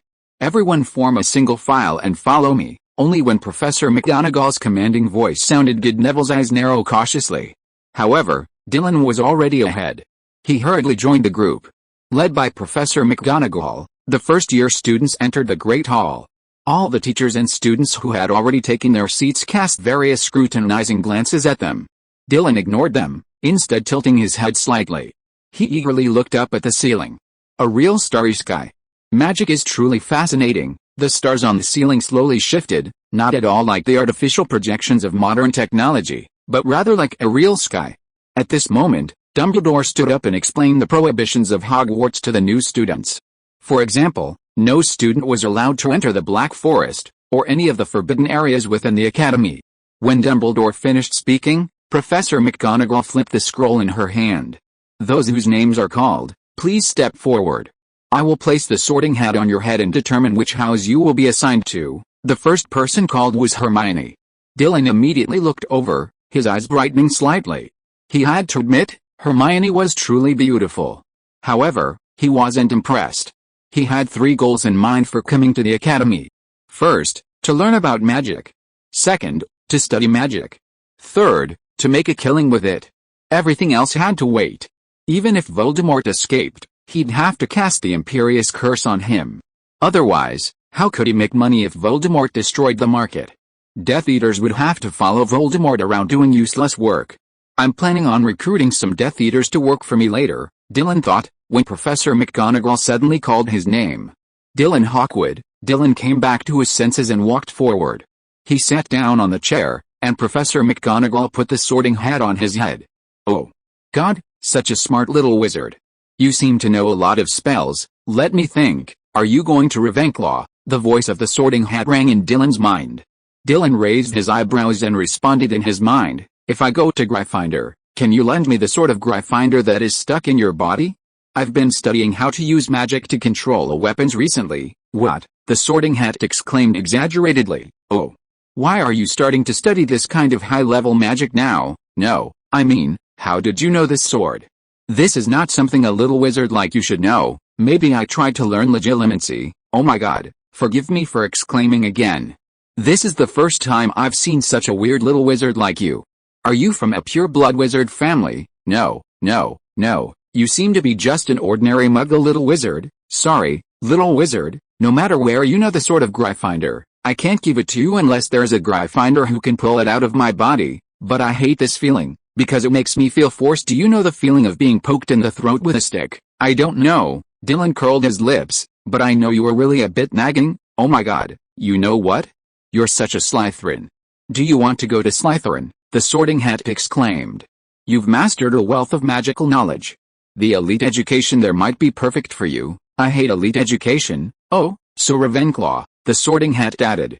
Of course, I can sense a tremendous amount of courage in your heart. You must have a noble ideal. Perhaps you could become a Gryffindor. Do all 4 major houses have their own heritage? You know that again. In that case, I'd like to go to Ravenclaw. Ravenclaw's heritage would surely bring him even more magical knowledge. Okay, then, the sorting hat suddenly raised its voice and shouted, Gryffindor, what? How can you so easily decide my sorting? Oh my god, a first-year wizard dares to covet the heritage of all 4 houses. You're so bold. You can only go to Gryffindor. Chapter 14 Dumbledore, now that I'm in Gryffindor, can I still follow Tom's old path? Dylan was speechless. He assumed that since Gryffindor possessed the sword of Gryffindor and the so-called house heritage, the other 3 houses would naturally also have legacies from their founders. Therefore, if he could enter Ravenclaw, he would have the opportunity to explore Ravenclaw's heritage. While the sword of Gryffindor was useful, it wasn't quite right for him, as he wasn't a swordsman. Great. Dylan, sorted into a house, Dylan walked to the Gryffindor table to applause and sat down next to Neville. He wasn't surprised that the chubby boy was in Gryffindor. However, Professor McGonagall, watching him sit down, was somewhat surprised. After their brief encounter, she had always assumed Dylan would join Ravenclaw. She hadn't expected him to join Gryffindor. This, however, made her somewhat delighted. At least he was now a student. Meanwhile, Dumbledore, seated at the front, narrowed his eyes slightly, a smile playing on his lips as he saw Dylan enter the Gryffindor table. Ollivander is too cautious. 2 weeks ago, he received a letter from Ollivander. He informed him of what had happened when Dylan was choosing his wand, and urged him to be cautious. He wanted to prevent Dylan from becoming the next Tom. However, the young wizard didn't go into Slytherin or Ravenclaw, but instead became a chivalrous Gryffindor. Therefore, he felt that Ollivander was being a bit overly sensitive. After all, A wand is merely a channel of magical power. With proper guidance for the young wizard, Tom's tragedy wouldn't happen again. The Sorting Hat shouldn't be able to detect that I've learned the unforgivable curses. Dylan sat down, feeling a little relieved when Dumbledore didn't express any doubts. Occlumency was still a bit difficult for him to study. Furthermore, Dylan was afraid of overdoing it. No one else suspected him, so he decided to perform occlumency on himself. Once others noticed his magic, they would undoubtedly become curious about what he was trying to hide. Would that make him even more suspicious? But honestly, these so-called 3 unforgivable curses are just that. After an entire holiday studying them, his understanding of the 3 unforgivable curses had deepened. Even though others said these curses were cruel, during the era of the Big Four, chaos was the name of the game. The purges of the church, the witch hunts. Which of the magic and methods they used back then was not cruel? For Dylan, how could things like the Avada Kedavra and the Imperius curse be considered unforgivable? They couldn't even rank against truly evil dark magic. They were just a few rookies. But over the years, I'm afraid most of the records of those dark magic have been lost. Otherwise, how could spells like the Avada Kedavra become unforgivable curses? Harry and the other freshmen were sorted into their respective houses by the Sorting Hat. The sorting ceremony took place not long after. Dumbledore waved his hand gently, and a delicious feast appeared before everyone. Neville, already hungry, his eyes lit up as he picked up his knife and fork and began to carve into the barbecue. Dylan slowly cut into the steak in front of him, eating with a somewhat nonchalant air.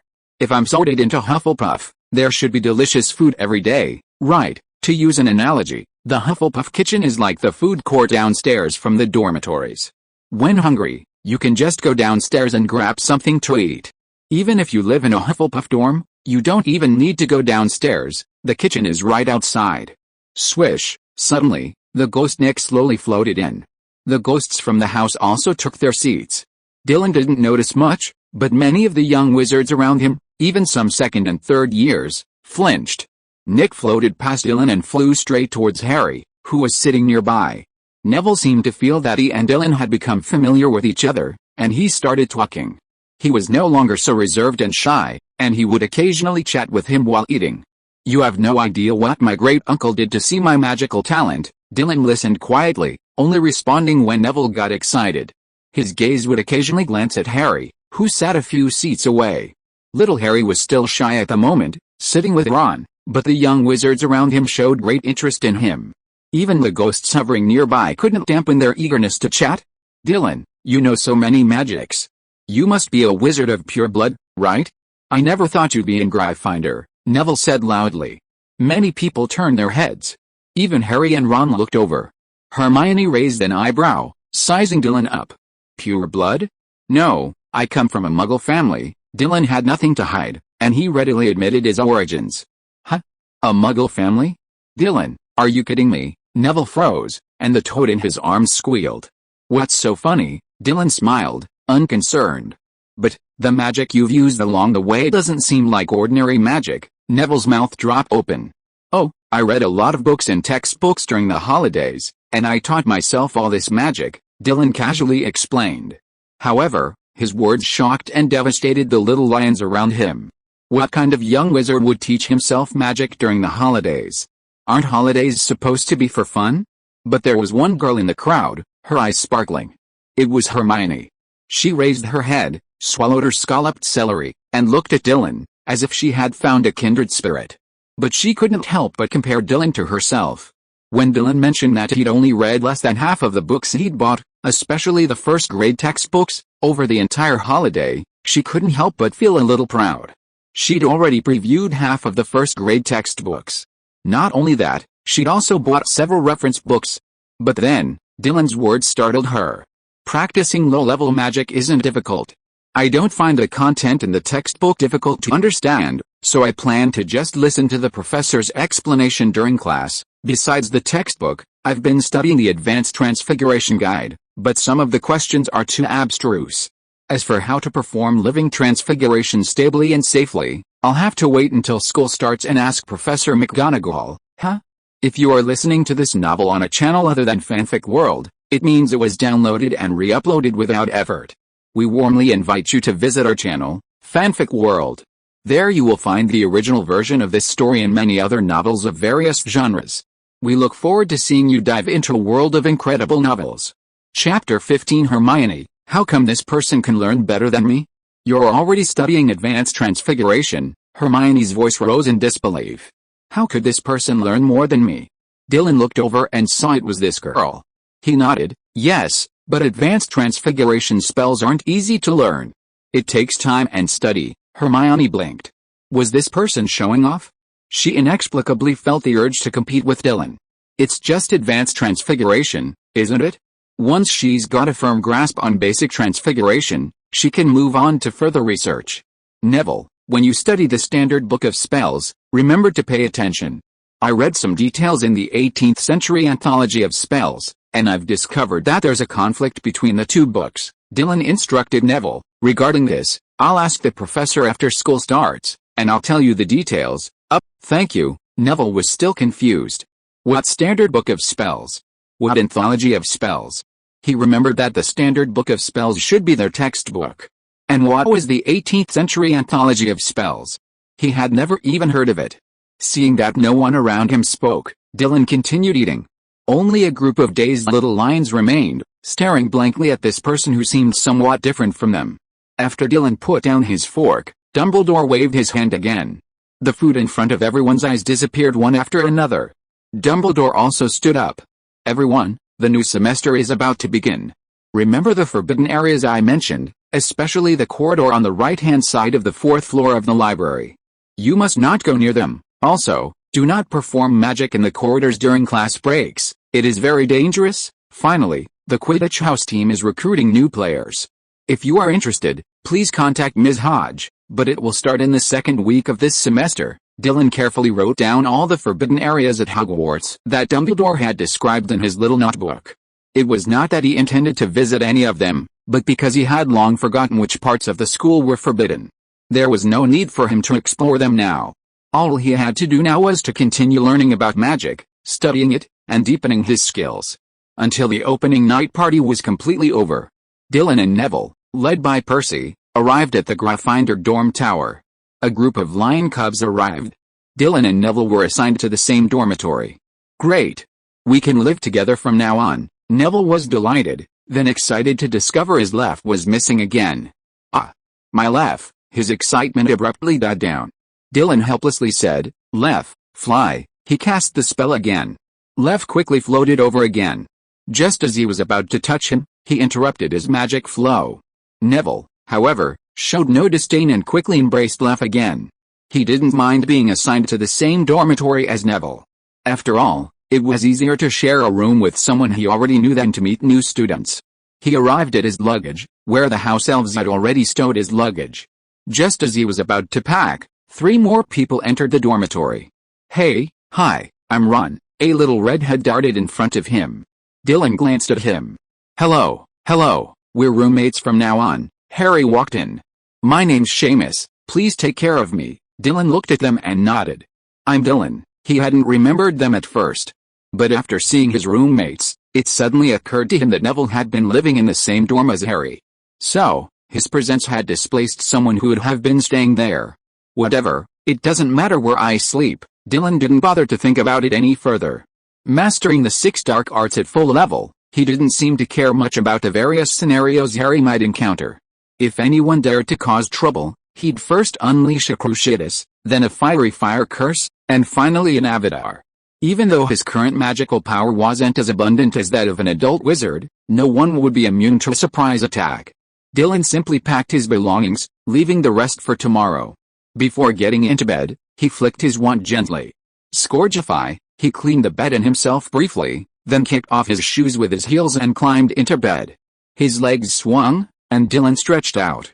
Magic truly is the ladder of human progress freshly cleaned. He didn't even have to shower or wash his sheets. This also meant no more hanging out clothes or socks. God knew how cumbersome it was to clip pairs of socks to the rack. They had to hang out, then hang, and then put them away. It was too much trouble. I'm going to bed. Good night, everyone. Dylan had just fallen into bed when Ron paused. Aren't you going to change your clothes? Dylan glanced at his wizard robes, shook his head, and smiled. The next moment, something magical happened. Under the gaze of Neville, Harry, and the others, something magical happened. Dylan's robes suddenly vanished. He slid under the covers. What kind of magic is this? I have a special pocket. Dylan turned over, his back to the others, and closed his eyes. Harry and Ron exchanged glances, each a touch of envy. At that moment, a thought suddenly occurred to Harry: magic. I must study magic. They hurriedly packed up and went to bed. After all, they had just met, so they weren't familiar with each other yet, and it wasn't easy to chat about too much. The night passed. When morning arrived, Dylan's body clock naturally woke him up. He sat up and stretched again. He retrieved his wizard robes from his inventory, put them on, and then turned to look at the others in the dormitory. No one was awakened by his movements, everyone was soundly asleep, as if dead. Quite peaceful. Dylan checked the time. Still early. He planned to check on his new owl. He took his textbooks and cleaned himself up again. Then he walked out of the dormitory. "Oh, kid, good morning. You are the first one to get up." After Dylan walked out of the Gryffindor common room, the portrait of the fat lady yawned, a little surprised. "Good morning, fat lady." Dylan smiled at her, turned around and went straight to the auditorium. Before watching the owls, of course he had to eat something first. He took a glass of milk, 2 slices of toast, dipped 1 slice in jam, and finished it in a few bites. Then he drank a glass of milk and walked towards the owl shed. "Hey Luna. I'm here to see you." Chapter 16, The Cat in the Transfiguration Classroom? Just pet it. Dylan played with Luna for a while in the owl shed, fed her some meat sticks, and then returned to the Great Hall. A few students were arriving for breakfast. Dylan had already eaten, so he sat down to read. When it was almost time, he stood up and prepared to head to the classroom. Class still had half an hour left. He'd arrived early because he was worried the Hogwarts stairs would be a hassle for the new students. Sure enough, as he climbed the stairs, they kept swerving. Dylan made 2 attempts. As he neared the landing on his 3rd attempt, the stairs trembled again, as if trying to turn in a different direction. Dylan narrowed his eyes and raised his wand. Petrificus totalis, a stream of magic flowed out. Dylan's control of the spell was not very good. The magic only stiffened the stairs for a moment. But during this moment, Dylan took a step and leaped onto the landing. The stairs stopped moving. Dylan glanced at it and turned back to the classroom. A scattering of students had already taken their seats, though most were in the middle and back rows. Dylan didn't bother moving back and sat directly in the front row, near the door. He had just put his things away, placing his textbooks on the table, when a tabby cat suddenly entered the room. Her steps were light and silent, yet exuding an indescribable grace. The moment she entered, her deep green eyes locked onto Dylan. Dylan glanced back. What if I pretend I don't know about Professor McGonagall's animagus form and try petting her now? The thought flashed through his mind. Dylan stood up, unwittingly. Wow. What a cute little tabby. Is this someone's pet? He had been sitting near the door, so he quickly reached the tabby and crouched down. The cat was startled, unable to react. Suddenly, she was lifted off the ground, engulfed in Dylan's arms. Feeling the palms darting through her fur, the tabby cat initially narrowed her eyes in pleasure. But then she snapped out of her trance, meowing and thrashing restlessly. Then, yanking free from Dylan's embrace, she leaped through the air in a yellow arc, landing safely on the podium. She crouched there, glaring at Dylan, her green eyes glittering with an unfathomable light. Dylan feigned bewilderment, tilting his head. "Whose little tabby is this?" he muttered, returning to his seat. "It's fine if you don't let me hold you, but you're so unlovable." Professor McGonagall nearly lost her animagus form. In all her teaching, she'd never met a young wizard so audacious. To tease her. With Dylan's embrace, Professor McGonagall began to consider leaving and returning after transforming back into human form. If the young wizard wasn't embarrassed, she felt a bit embarrassed too. After Professor McGonagall freed himself from her embrace, Dylan resumed his unfinished copy of Transfiguration in his seat. Professor McGonagall glanced at him. Seeing Dylan's eagerness to learn, her mood lifted a little. He tilted his head downward, then gently moved it up and down, his furry ears twitching slightly, and his tail swaying from side to side. Although Dylan wasn't looking directly at the tabby, he caught sight of the scene out of the corner of his eye. So, cute, he quickly gathered himself, focusing his attention on the page before him. But a thought suddenly crossed his mind. We need to get a permit for Shadowcat's breeding as soon as possible. The last time he bought the owl, He'd gone to Diagon Alley again and inquired about the detailed licensing process. However, doing it himself would be quite a hassle, so he had better delegate the process to an adult wizard. If an adult wizard, especially a magizoologist, could write a letter of explanation, obtaining the permit would be much easier. Dylan already had a choice for this adult wizard. It was Hagrid. Hagrid was the warden of the Forbidden Forest. And since he wasn't human, he knew nearly every creature in the world, making him a truly renowned magizoologist. Harry and Hagrid are close, so I guess I'll have to get on with Harry, too. That way, he could use Harry to connect with Hagrid. Surely, Hagrid, a fan of magical creatures, wouldn't refuse to help, knowing that he secretly kept a raven. More and more young wizards hurried into the classroom. But Harry and Ron hadn't arrived yet. Only at the bell did they finally arrive. Professor McGonagall, perched on the podium, narrowed her cat-like eyes. With a light leap, her body twisted, transforming into human form in the blink of an eye. What? The young wizards around her were stunned, their eyes wide with shock. Dylan also adopted a suitably blank expression. He didn't need to do anything right now, he could just play dumb. He'd already done it, anyway. Ignorance is not a crime. Professor McGonagall glanced at him but said nothing. Instead, she cast her gaze on Harry and Ron at the door. They were both stunned.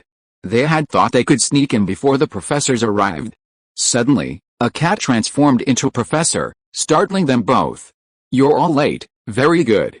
Perhaps I should turn one of you into a pocket watch so you can tell what time it is, Harry stammered, lowering his head.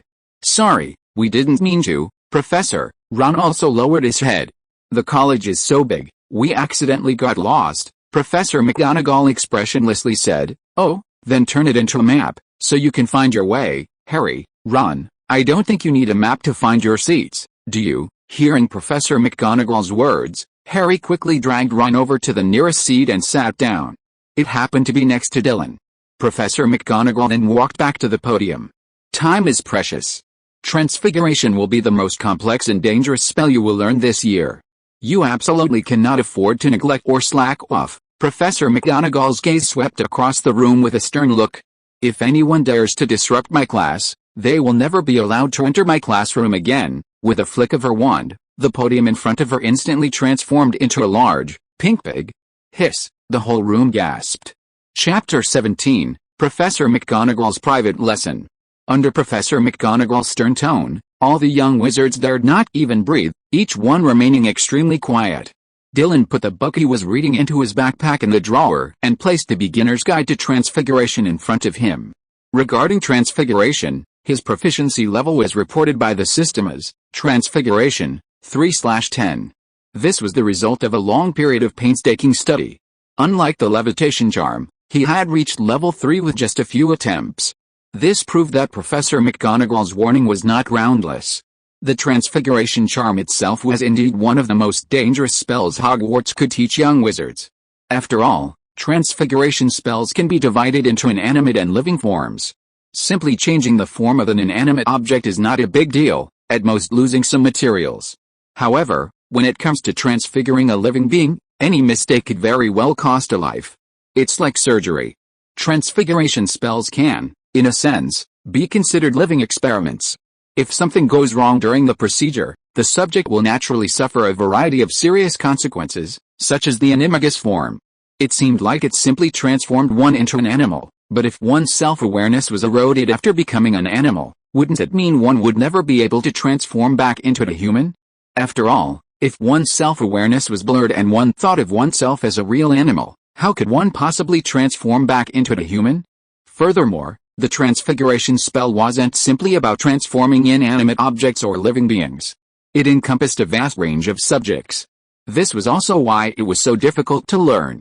Professor McGonagall covered almost everything Dylan wanted to know. After all, his proficiency was only at level 3, but it was more than enough for him to understand Professor McGonagall's explanation. However, the other young wizards had a harder time. They could only write furiously, memorizing as much of what Professor McGonagall had said as possible. The class ended. Dylan felt he had learned a lot, while many other young wizards breathed a sigh of relief. As expected, even with detailed instructions on transfiguration spells in the textbook, if you really want to understand them, Relying solely on self-study without a teacher's guidance, you're still likely to make many mistakes. Dylan praised Professor McGonagall's teaching ability. He understood that even simply transfiguring inanimate objects wasn't easy. I can only transfigure objects that aren't complex or delicate for a short time. I need practice, in class, because Dylan was able to transfigure objects, and the resulting transformations were more complex than Professor McGonagall had expected. Professor McGonagall generously awarded him extra points. Hermione also earned 5 extra points from Gryffindor for her successful transfiguration. The other young wizards had a harder time performing transfiguration spells. After the entire class, some could only manage to move objects. Oh my god, this is so difficult. Harry and Ron fiddled for a long time, but couldn't transmute the matches in front of them. After class, Dylan put away his things and immediately walked over to Professor McGonagall, handing her his notebook. Professor McGonagall, I have a few questions for you. Professor McGonagall nodded at Dylan, a studious and intelligent student. Come with me to my office. They left the classroom, and Professor McGonagall took Dylan's notebook. Seeing the dense, neat, yet not messy handwriting, his eyes lit up with satisfaction. Professor, I often find theoretical discrepancies between different books on the same spell. Entering the office, Dylan said, so I'm a little confused. When a conflict arises, which one should I consider correct? Professor McGonagall shook her head. Actually, what you consider a conflict is a lack of understanding of the essence of the spell. Every mature wizard has his or her own unique understanding of the same spell, so the discrepancy you're talking about doesn't mean that one side's understanding of the spell's essence is wrong. No matter which side you follow, it won't affect the spell's inherent power. It will only affect your casting speed, the amount of mana you use, and the power and effect of the spell. As you actually use magic, you'll naturally develop your own unique understanding. Dylan blinked. So, in fact, magic is similar to mathematical formulas. In other words, the formula may be the same, but the solution can be different. Your notes contain a lot of your own understandings from reading, Professor McGonagall said. She flipped through Dylan's notes, which made Dylan feel a little embarrassed. These notes were taken during his vacation, revealing his understanding of various magical techniques. Many of them must have seemed childish to the professor. I think many of them are wrong. Who said that? Professor McGonagall glanced up and down, then lifted her gaze from the notebook to focus on Dylan. These are very unconventional. Many of your thoughts are very thoughtful, which is remarkable. Professor McGonagall was not shy about praising Dylan. In fact, in her opinion, Dylan, through self-study alone, was able to develop a wide range of ideas about various spells. He was definitely an outstanding young wizard. She could see traces of his immature yet spiritual nature in his notes. With a little guidance, Dylan would surely become a wizard as powerful as her, or even surpass her. You can take this notebook first. You should have recorded all your class notes in your textbook, right? Dylan nodded. Then leave the textbook. I'll annotate your ideas on it. Ask me for them next class. The surprise came too suddenly. Dylan's eyes widened. He hadn't expected Professor McGonagall to personally annotate his notes. His eyes widened in surprise. Is that possible? It's too much trouble. No problem. Perhaps because you haven't started formally yet, some of the content and questions in your notes are very interesting to me, so I'll take a closer look. Professor McGonagall took the textbook from Dylan. During the initial period of understanding magic, many fantastic ideas often arise. They may be not even incorrect, but that doesn't mean they are without value, Professor McGonagall said. Once you have thoroughly learned the contents of this book, you may review these notes and gain new insights. Dylan nodded gently in understanding. Thank you for your advice, Professor McGonagall. Any other questions? Yes, about the structure of matter. Chapter 18 The Little Wizard's self-esteem is terrible. In Professor McGonagall's office, Dylan asked a number of questions about his magical studies. Professor McGonagall even provided some answers to questions beyond transfiguration. Message: your transfiguration proficiency has increased. Current progress is 35%. Dylan glanced at his dashboard. His proficiency had increased by 0.5%, now reaching March 5, 2010, on the verge of reaching level 4. Dylan had gained considerable experience in transfiguration spells on inanimate objects. He could perform transfiguration spells on inanimate objects with ease and realism, even without involving living creatures or animagus forms. Of course, to transform something, he naturally needed to understand it first. Only by thoroughly understanding the principles and structure of an object could he use transfiguration spells with ease. He couldn't just say anything and it would actually appear. Without understanding the structure of an object, even if he could only achieve a shape that he had in mind. For example, if he transformed an apple into an alarm clock, without understanding the mechanics of an alarm clock, he could only create something that looked like an alarm clock, but inside was still an apple. After Dylan left, Professor McGonagall rubbed her stomach. This little wizard has so many questions. She stood up to get some food, but even as she walked, she couldn't suppress the smile that graced her lips. But I've introduced another student to the world of transfiguration. Dylan left Professor McGonagall's office and headed straight for the Great Hall. Many of the young wizards were already seated for lunch. There were less than 2 hours left before the afternoon classes. Plenty of time. As Dylan entered the Great Hall, he saw 2 people waving at him. They were Harry and Ron. Nearby, Neville, too embarrassed to raise his hand, stared at him eagerly. Dylan walked over. "Oh my God, Dylan, you're amazing. You added a full 10 points to our house in transfiguration." Ron's face lit up with excitement. He glanced at Hermione, who was eating nearby. Unlike some people who brag about how great they are, but only get 5 points, Hermione glanced at Ron, then at Dylan, then lowered her head to continue eating. Tisk, Ron tilted his head back. Dylan, he shook his head. Whether it's 5 or 10 points, it's all added points to our house. It's better than nothing, or even nearly losing points. Ron stiffened at that. Hermione, however, could hardly suppress her laughter. Surprised, she glanced at Dylan, who was already sitting down. Harry glanced at Ron, who remained silent, then at Dylan, who had already started eating. He quickly smoothed things over, saying, "Dylan, did you go to Professor McGonagall to ask questions after class?" Ron glanced over. Dylan nodded. "I'm not sure if my judgment on some transfiguration spells is correct, so I'm going to ask," Harry exclaimed. "Dylan, you're a quick learner?" Ron held it in for a moment, then finally spoke up. "And you're quite sharp-tongued." Dylan smiled helplessly. "I'm telling the truth. Isn't it a good thing for our house no matter who wins points, we're a team? There's no need to compare ourselves. Grades aren't important. Self-awareness and happiness are what matter most." Ron seemed to understand, but not quite. How could grades not be important? They symbolize whether we can win the house cup at the end of the semester. Dylan shook his head slightly and said nothing more. He wasn't Jackie Chan's father. He had to explain to Jackie Chan why spells weren't important, and finding a way to destroy the Lord was what mattered.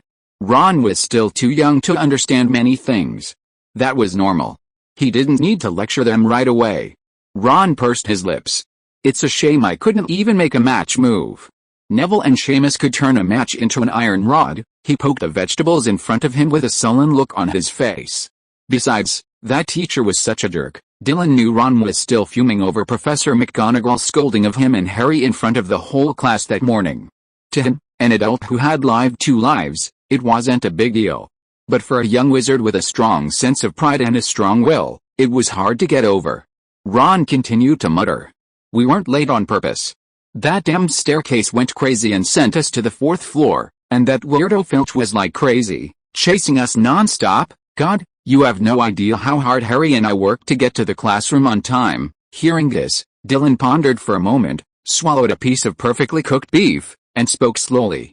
"Hey, Ron, I know you're upset about Professor McGonagall's scolding, but I have to say, Professor McGonagall said those things out of consideration for you and Harry." "What?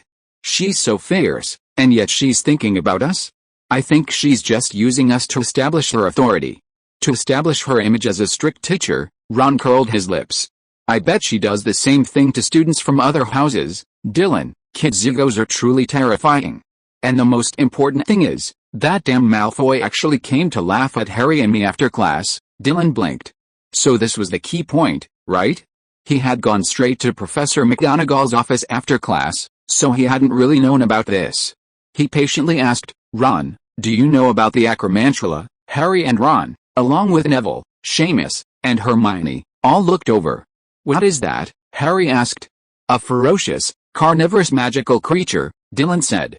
"Acromantulas can eat humans, even preying on them. It's their natural instinct." "How terrifying," Neville exclaimed. Dylan nodded. "But that's not the scariest thing. Do you know what the scariest thing is?" "What?" Harry and Ron asked in unison. The scariest thing is that you transform into an acromantula, but then forget you're a wizard. You resist transforming back into a human, and ultimately, in acromantula form, become a man-eating monster. As Dylan finished speaking, the young wizards around him stared. Of course, that's just one example. Ron breathed a sigh of relief, but before he could catch his breath, besides becoming an acromantula, you could also become a slimy basilisk, a hideous grindillo, a stinking balrog. Hiss. Chapter 19 Becoming a Little Wizard's Spiritual Mentor. Harry, Ron, and the others all gaped in surprise, their faces still etched with horror. But then they blinked again.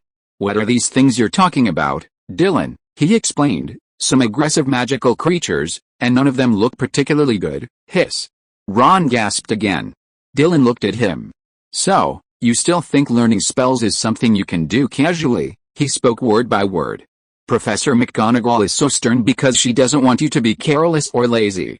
The transfiguration spell can kill you. Not only does it risk you becoming another creature, but if something goes wrong during the transfiguration, you won't even be able to survive the transformation and will be reduced to pulp. Oh my god, Dylan's explanation made everyone around him nauseous. Looking at the various pieces of meat laid out before them, many young wizards paled and covered their mouths. Ron swallowed, hesitated for a moment, then mumbled, I know I was wrong. Dylan smiled. It's enough for you to have an understanding of transfiguration spells, to know that learning them isn't easy, and can be dangerous. Harry took a sip of water. Dylan, I tried all class, but in the end I couldn't even turn a matchstick into a small iron rod. I couldn't even turn it into metal. How did you turn it into a needle? Ron nodded and added, and a brooch. The reason they were asking Dylan now, instead of Hermione, who had also successfully transfigured a matchstick, was because although Hermione had learned a lot and her understanding of spells was deeper than theirs, Dylan always gave off an approachable air. Even when he got a 10 in class, he didn't brag to anyone, but accepted it humbly. Unlike Hermione, who would look down on everyone with the slightest achievement. They didn't want to talk to Hermione much, let alone ask her for advice. This is the aversion to arrogance, and the instinctive resistance that arises when there's a gap. Hermione is typically the epitome of someone who, as a child, was isolated from the rest of the group because of their exceptionalism. How did I change? Dylan smacked his lips. How else could I change? I just raised my wand, chanted the spell, channeled my magic, and performed a spell. And then I became better. After a moment's thought, he said, how about I first understand how you understand the transfiguration spell, or how you practice it? Harry was the first to speak. I just chanted the spell the professor taught me, and then tried to imagine the matchstick as a needle. As he finished speaking, Ron nodded repeatedly. That's what I did, too. Dylan scratched his head. Actually, it's not surprising you did that, because that's how I initially thought. Hearing Dylan's words, Ron suddenly felt a sense of connection with genius. But what Dylan said next made him pause. But after trying it twice, I realized it wouldn't work. Ron, he looked at Dylan with a look of helplessness. Dylan smiled back and began explaining the key points of the transfiguration charm. Lunch passed quickly. The group returned to the charms classroom. The first spell they learned was the levitation charm. Dylan had already reached level 6 in levitation, prompting Professor Flitwick to praise him again. In class, after his lecture, Professor Flitwick allowed the young wizards in the audience to ask questions. Dylan's questions were quite difficult and tricky, which surprised him. Dylan's progress in learning the levitation charm was far ahead of the other young wizards. Even Hermione couldn't keep up. In class, after Professor Flitwick answered Dylan's questions for nearly half an hour, he had to interrupt their conversation. He then made an appointment with Dylan for another time to avoid him taking up too much class time, which would be unfair to the other young wizards. The whole day passed quickly. On the second day of classes, Dylan's progress in herbology was similar to that of the other young wizards. Neville, sitting next to him, showed great enthusiasm for the class. His notes were swift and detailed, a level of dedication that left Dylan stunned. As for the afternoon's history of magic class, while Dylan wasn't as enthusiastic as charms or transfiguration, it was still acceptable. He wasn't as sleepy as Ron and Harry. The content on magic did interest Dylan, but Professor Binns's teaching was woefully inadequate. He couldn't help but recall his past history teacher, who would passionately explain historical anecdotes and integrate various key points into his lessons. Professor Binns, however, simply read from the textbook, lacking any originality or dedication. Therefore, Dylan essentially just flipped through the book, read, understood, and memorized the key points. In short, he just learned on his own. Several days passed. Besides attending classes, Dylan spent most of his time in the professor's offices. This made it known to most professors that a highly studious, hard-working, and extremely intelligent young wizard had emerged in the first year. Dylan simply had this to say: his magical talent so far has only been moderate. If he were to learn the dark arts, he'd be truly exceptional. Time flew by. It was Friday. Dylan went to the Great Hall with Harry and the others for lunch. Ron was a little surprised.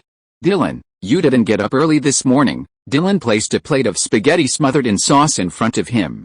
"I don't need to get up early today to see Luna. She's gone to deliver a message for me. Besides, I've pretty much finished my usual lessons, so I'm taking a break today." Harry and Ron exchanged a glance. Not getting up early, that's called rest? Wasn't Dylan's definition of rest a little off? He rolled up a ball of spaghetti with a fork and placed it in his mouth. The noodles were smooth and chewy, and when he bit into them, the sweet and sour flavor of the tomato sauce spread across his tongue. In this life, he had been eating British food since he was a child, so he was very used to using a fork. "Dylan, what classes do you have today?" Ron, who was sitting next to Harry, asked. "Why don't you ask me?" Harry turned around. "So what class are you talking about?" "I'm not sure." Harry also turned around and looked at Dylan. Dylan thought for a moment. "It should be a full day of potions class. I think it's with Slytherin." Chapter 20 Professor Snape's Poisonous Tongue. Huh? Ron's expression brightened upon hearing that he'd actually be attending potions class with a Slytherin. He winked at the others. "I heard the Slytherin head of house is even stricter than Professor McGonagall," Neville whispered, "and only with students from other houses." "He seems very kind to his own students." Dylan raised an eyebrow. That wasn't a big deal. After class, Professor Snape began to call the roll. When he called Harry's name, his voice paused. "Oh. Let's see, the famous Harry Potter." Snape's gaze was flat and cold, and when he met Harry's gaze, it seemed quite empty, even a hint of hostility. "Dylan Hawkwood, Professor, I'm here." Dylan's voice was so loud that Snape's gaze suddenly turned. But when he looked over, he saw Dylan's eyes staring at him, as if they were shining. It was like a starving dog seeing a meat bun. Snape's brow furrowed slightly. He began to call out the next name.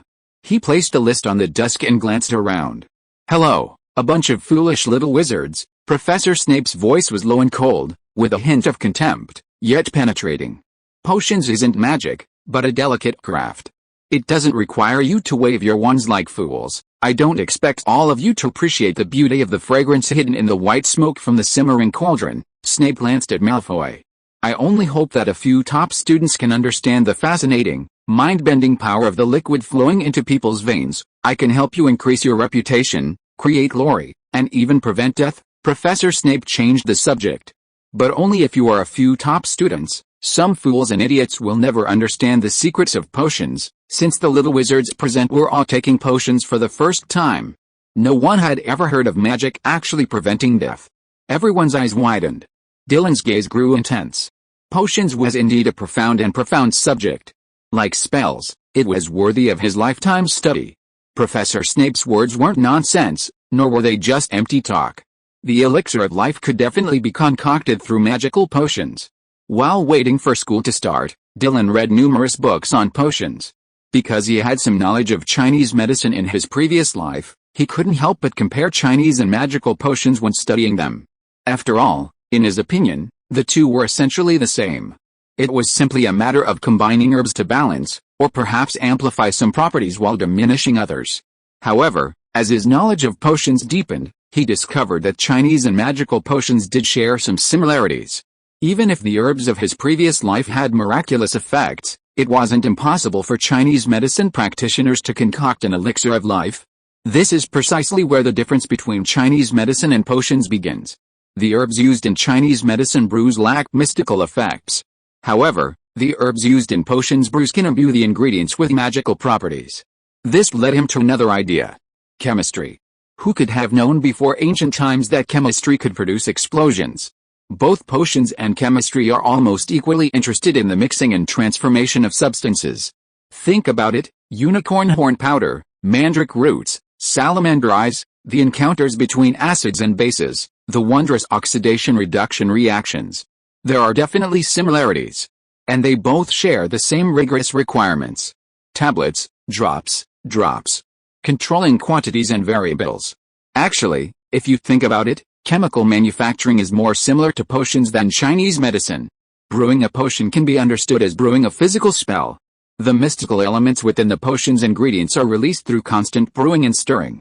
This also depends on how many times the ingredients are stirred and how they are stirred.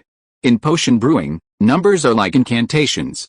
A brewed potion is like storing a spell, allowing the potion to achieve the same magical effect as the spell itself. Dylan was eager to delve into this profound subject. As for Professor Snape, just a nice guy, what's so scary about him? Little celebrity, your arrival has caused a sensation at Hogwarts. Professor Snape's narrow gaze fixed on Harry. Answer me, what are the consequences of adding wormwood infusion to narcissus root powder? Dylan knew the answer. However, he was sitting in the front row, and Harry didn't want to sit in the front, so he sat in the back with Ron. Therefore, he was completely bewildered by Professor Snape's sudden question. Seeing that he didn't say anything, Professor Snape asked 2 more questions in succession. Harry couldn't answer either one. The strange look in Professor Snape's eyes grew more and more intense. 1-point deduction from Gryffindor. Dylan didn't think much of it. During the class, he carefully memorized every step of Professor Snape's instructions. This little guy might have a sharp tongue, but he's got the real deal. He must learn everything this arrogant, sarcastic professor knows. By the time Professor Snape passed Harry, sitting in the back row, Gryffindor had already been deducted 5 points. Snape passed by Dylan and was about to criticize the strange young wizard. However, he noticed that almost every step of the potion he brewed perfectly addressed the key points he'd pointed out. Professor Snape was stunned, a flicker of surprise in his eyes. However, he didn't refund Gryffindor's deduction. Instead, he was about to pass by Dylan. Unexpectedly, Dylan stopped him. Professor Snape, please don't leave yet. I have a few key points to ask you. Professor Snape paused, his cloak, which had just begun to billow, coming to a stop. He turned and swept towards Dylan. You're talking while brewing a potion. 1 point deducted from Gryffindor. Dylan, okay, so what I want to ask is, if I add, Dylan asked several questions in succession. Professor Snape responded one by one. The more he answered, the more he felt that this little wizard named Dylan Hawkwood was different from other fools. He definitely had a great talent for potions.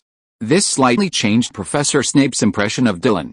Dylan, then what is the reward for my achievement task? Chapter 21 You're a true Gryffindor.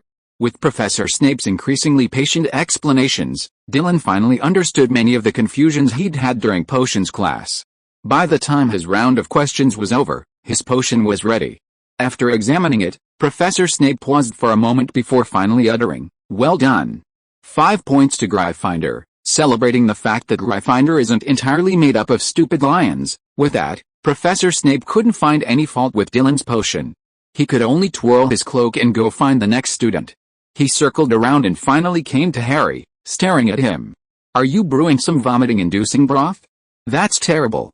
10 points from Gryffindor for that. Neville, sitting next to Dylan, whispered, Professor Snape, it seems you're very upset with Harry. The points you just added have been taken away in an instant. Dylan, looking intently at the potion, prepared to make the next one. Don't worry about it. Competent teachers are always strict. Neville blinked twice. While he thought Dylan's words were true, wasn't it a little too strict? It felt completely different from Professor McGonagall's strictness.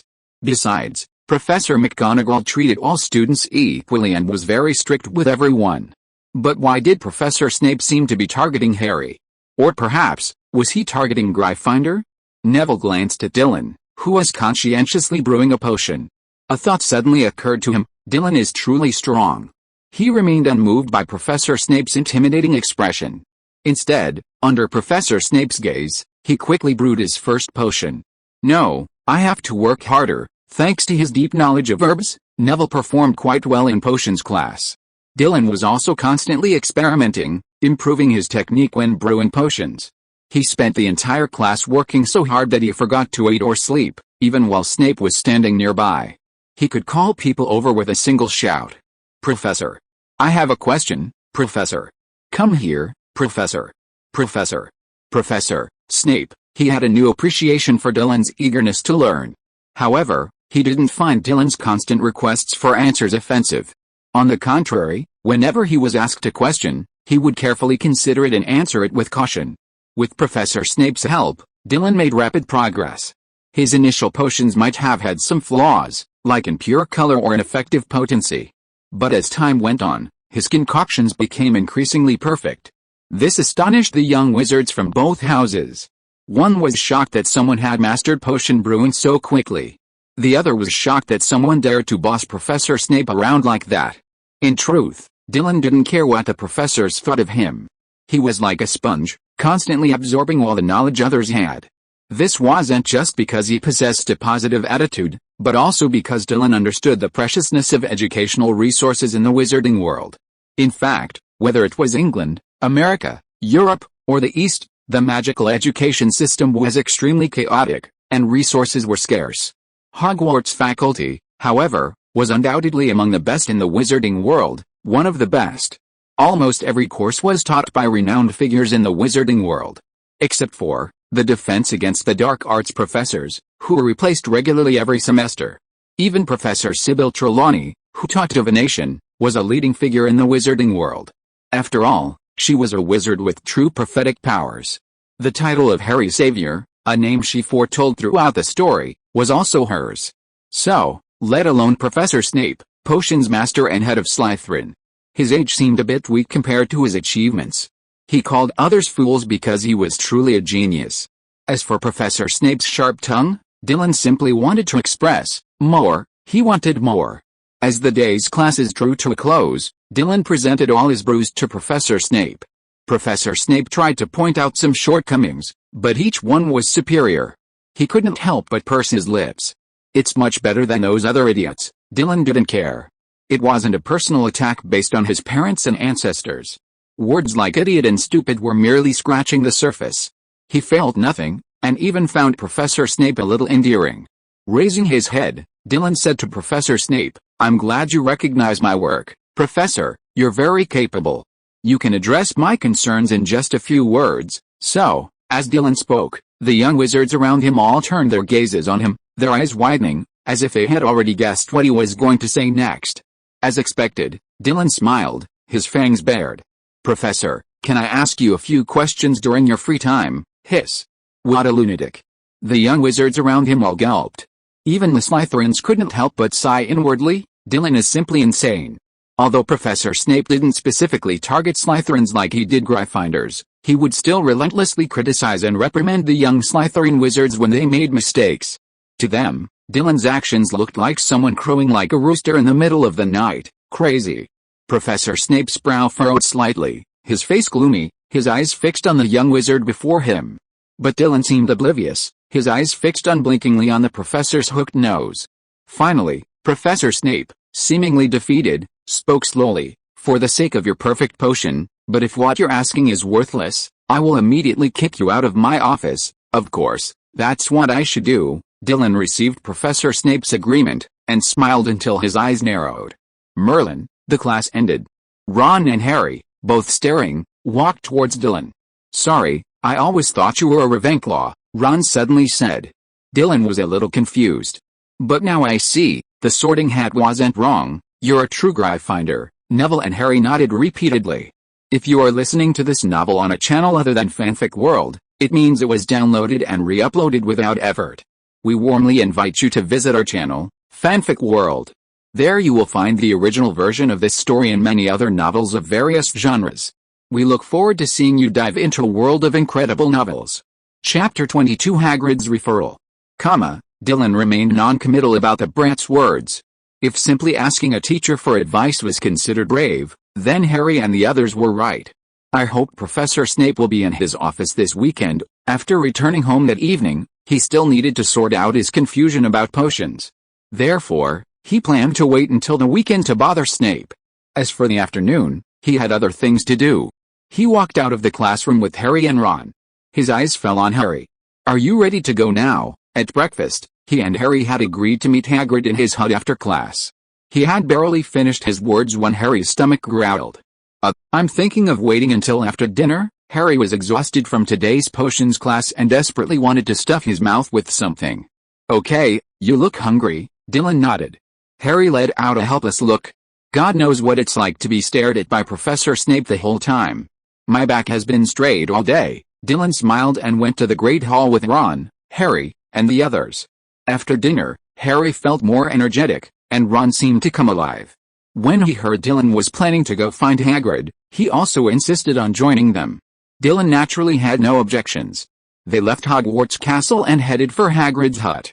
Hey, big guy, we're here to see you, Ron called out before they even reached the door. Oh, it's you little wizards. Hagrid saw Harry and warmly welcomed them in. Have you had dinner yet? I have some rock cakes here. They're delicious.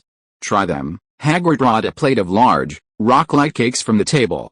You've had dinner, but you can have a little dessert. Ron was the first to pick up a rock cake and put it in his mouth. Crunch. Ron's eyes suddenly widened. He felt like his teeth were about to be bitten off.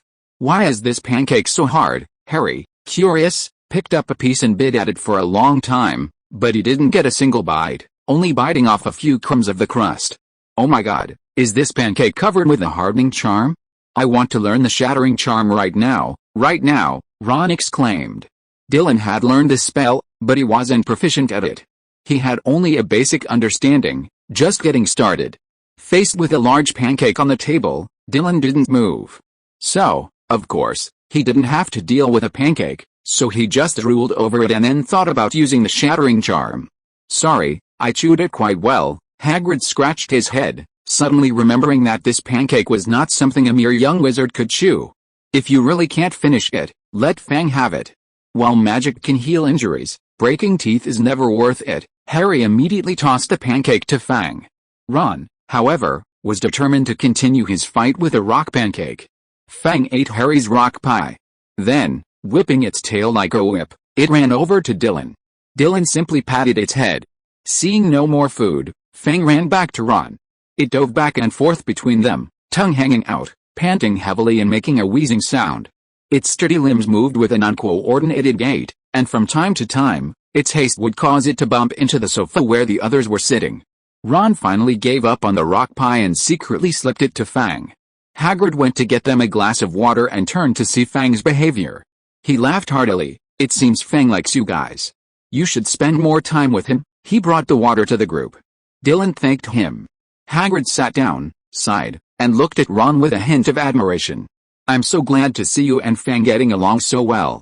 It reminds me of your brother Charlie, who treats magical creatures much better than other wizards. Ron blinked. What about Fred and the others? Hagrid's face suddenly wrinkled. Don't mention them, those two naughty creatures. After Fang finished his pancake, Harry started playing with him. Dylan took the opportunity to say to Hagrid, Sir, I have a favor to ask of you. Hagrid turned around, a little surprised. He'd heard Professor McGonagall mention Dylan several times. He was a very clever little wizard. It was said that he'd even tormented Snape this morning. He'd never seen a little wizard so capable of handling Snape. And now this little wizard suddenly came to him with a request. Was he trying to learn about magical creatures? Hagrid sat up a little straighter, wondering if he could also feel like a professor. You tell me, Dylan smiled. I love magical creatures, so I've been thinking about keeping a raven as a pet, but I heard you need a license to keep one, so I was wondering if you could write me a letter of guarantee. Hagrid raised an eyebrow in surprise. Ravens? They're really a bunch of cuties. You have good taste. He thought for a moment and nodded. No problem. I'll write a letter of guarantee and send it to the Office for the Regulation and Control of Magical Creatures shortly. With my recommendation, they'll review it quickly. Thank you. My name is Dylan Hawkwood. I know your name.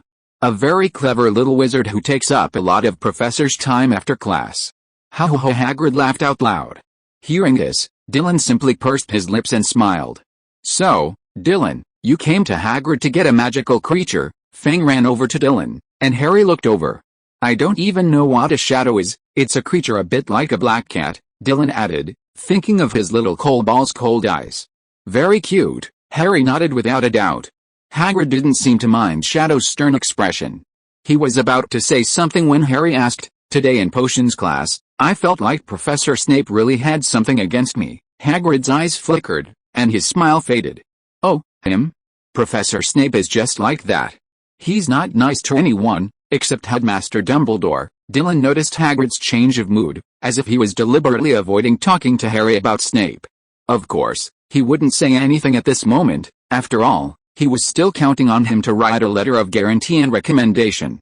Chapter 23. What do you think about the attack on Gringotts? By the way, Hagrid, Harry asked, looking at Hagrid again. I heard from Malfoy and the others that Gringotts was invaded, and it was the day we went to Diagon Alley to buy supplies. Hagrid hesitated even more. Seeing this, Dylan stood up. It's getting late. Let's go back. I think Hagrid is about to go patrol the Forbidden Forest. Hagrid was stunned at first, then nodded repeatedly. Yes, I have to go around the Forbidden Forest. Harry paused, then stood up. Okay, then we'll go back. Hagrid followed them out of the house, and after seeing them off, he turned and headed towards the Forbidden Forest. Harry seemed preoccupied the whole way. Dylan had some vague recollection of the attack on Gringotts. Is it the Philosopher's Stone? He vaguely remembered that the Philosopher's Stone had been sealed away in Gringotts. Gringotts was suddenly attacked, and it happened to be the day Harry went to Diagon Alley. It was probably because Hagrid had retrieved the Philosopher's Stone, and someone had set their sights on it, hence the attack. Dylan didn't react much. Stone or not, wouldn't Voldemort be defeated in the end? He didn't really care about that. He had even just heard about the attack on Gringotts from Harry. Malfoy really loves Harry, telling him everything, he thought, shaking his head. In fact, he thought, instead of worrying about how to participate in the plot, he would be better off learning a few more spells and trying to reach the maximum level. Voldemort might not even be as skilled in dark arts as I am, Dylan thought. Harry suddenly spoke up. Dylan, why do you think someone would attack Gringotts? Dylan blinked. Because Gringotts is easy to bully, huh? Harry was taken aback. Dylan smiled. Why else? Isn't the most valuable thing about Gringotts the money and treasure hidden within? It's just like robbing a bank. Of course the robbers are after the wealth inside, but who else could they be after the salesgirl? If they just wanted to rob someone, why not just pick up someone on the street instead of robbing a bank? And the most important thing is, robbing a bank might also mean robbing someone, but robbing Gringotts, wouldn't the robbers be interested in those ugly goblins? Harry pursed his lips, his eyes glazing over. You seem to have a point, but Hagrid said Gringotts is the safest place, and yet it was attacked? Aren't you scared? Scared? Dylan gave a strange look. Even if that noseless guy came in person, with a well-aimed sneak attack, Cruciatus, Imperius, Grimfire, Avada Kedavra, it's not impossible to kill him instantly. When he perfected his skills with Shatter, Shadowless, and Thunderbolt, it was still unclear who was afraid of whom. Wait, suddenly, Dylan realized something was amiss. Did I say I was coming to Hogwarts to learn how to cast a tortoise shell? Why had he suddenly strayed off the subject of studying spells? Dylan? What's wrong with you? Harry's voice rang out. Dylan came to his senses and shook his head. Nothing, I just got lost in some studies. Ron's eyes flashed with shock. How could you be so lost in studying while just walking down the street and chatting? Wasn't that what his brother always called a natural-born learner? Returning to the topic, Dylan said, actually, there's nothing to be afraid of. Oh, Harry looked at him. However, Dylan said with a relaxed expression, I don't have any money saved there anyway. Even if someone takes it all out, I won't lose anything. A question mark crossed Harry's mind. What do you mean by saving money? He was asking, even Gringotts was attacked. The wizarding world was too unsafe. Could Hogwarts be attacked by that mysterious group too? This had nothing to do with whether or not to save money at Gringotts. No, it seems to be related. Harry suddenly remembered that his parents seemed to have saved him a large sum of money at Gringotts. His eyes widened. Gringotts couldn't just be emptied out. They returned to their dormitories.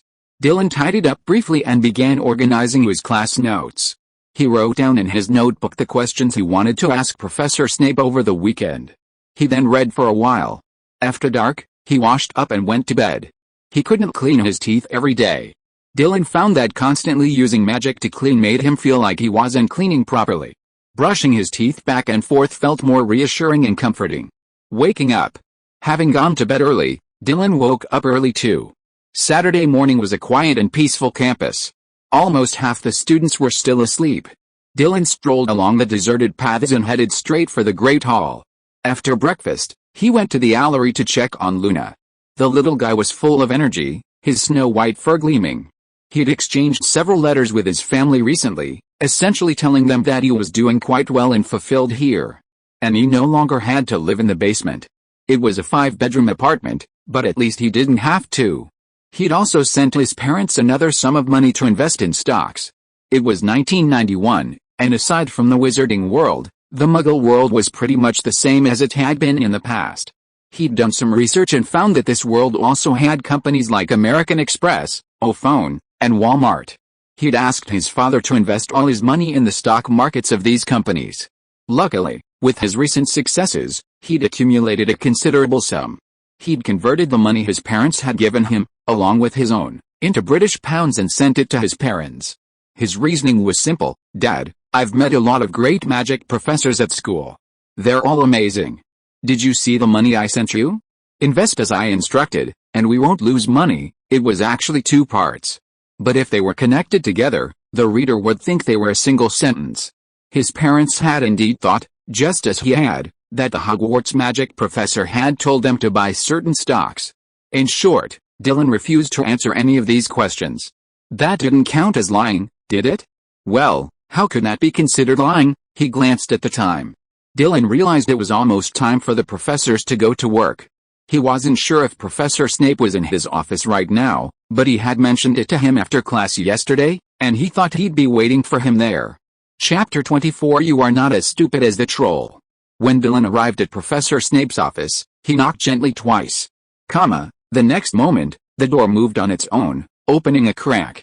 Dylan immediately spotted Professor Snape sitting at his desk, his face sullen, as if he'd barely woken up. He blinked, carefully pushed the door open, and stepped inside. Good morning, Professor. You're up so early, come right in. No need to lock the door, you'll be out soon. A sneer flashed across Professor Snape's face. As for getting up early, I heard that when you ask others for advice, as long as you're not in class, you'll hound them all day and night. Of course, I dare not neglect you. This little sarcasm was truly adorable. Dylan smiled. Thank you, Professor, for waiting for me in the office so early this morning. He swung his backpack in front of him and pulled out a notebook. It was his notebook. He pulled out a pen, and before he could even reach his desk, Professor Snape flicked his wand, and a chair appeared. Dylan plopped down without hesitation. Mr. Hawkwood, I hope my early rise will lead me to hearing something valuable, rather than meaningless nonsense. In reality, Snape never stayed up late, much less stayed in. He said that simply to make it easier for him to tease Dylan, nothing more. But hearing Snape's deep, throat-rattling voice, any ordinary young wizard sitting there might have been terrified to the point of losing their minds. Yet Dylan's smile remained undimmed. He opened his little notebook and quickly flipped through the pages to the section on potions.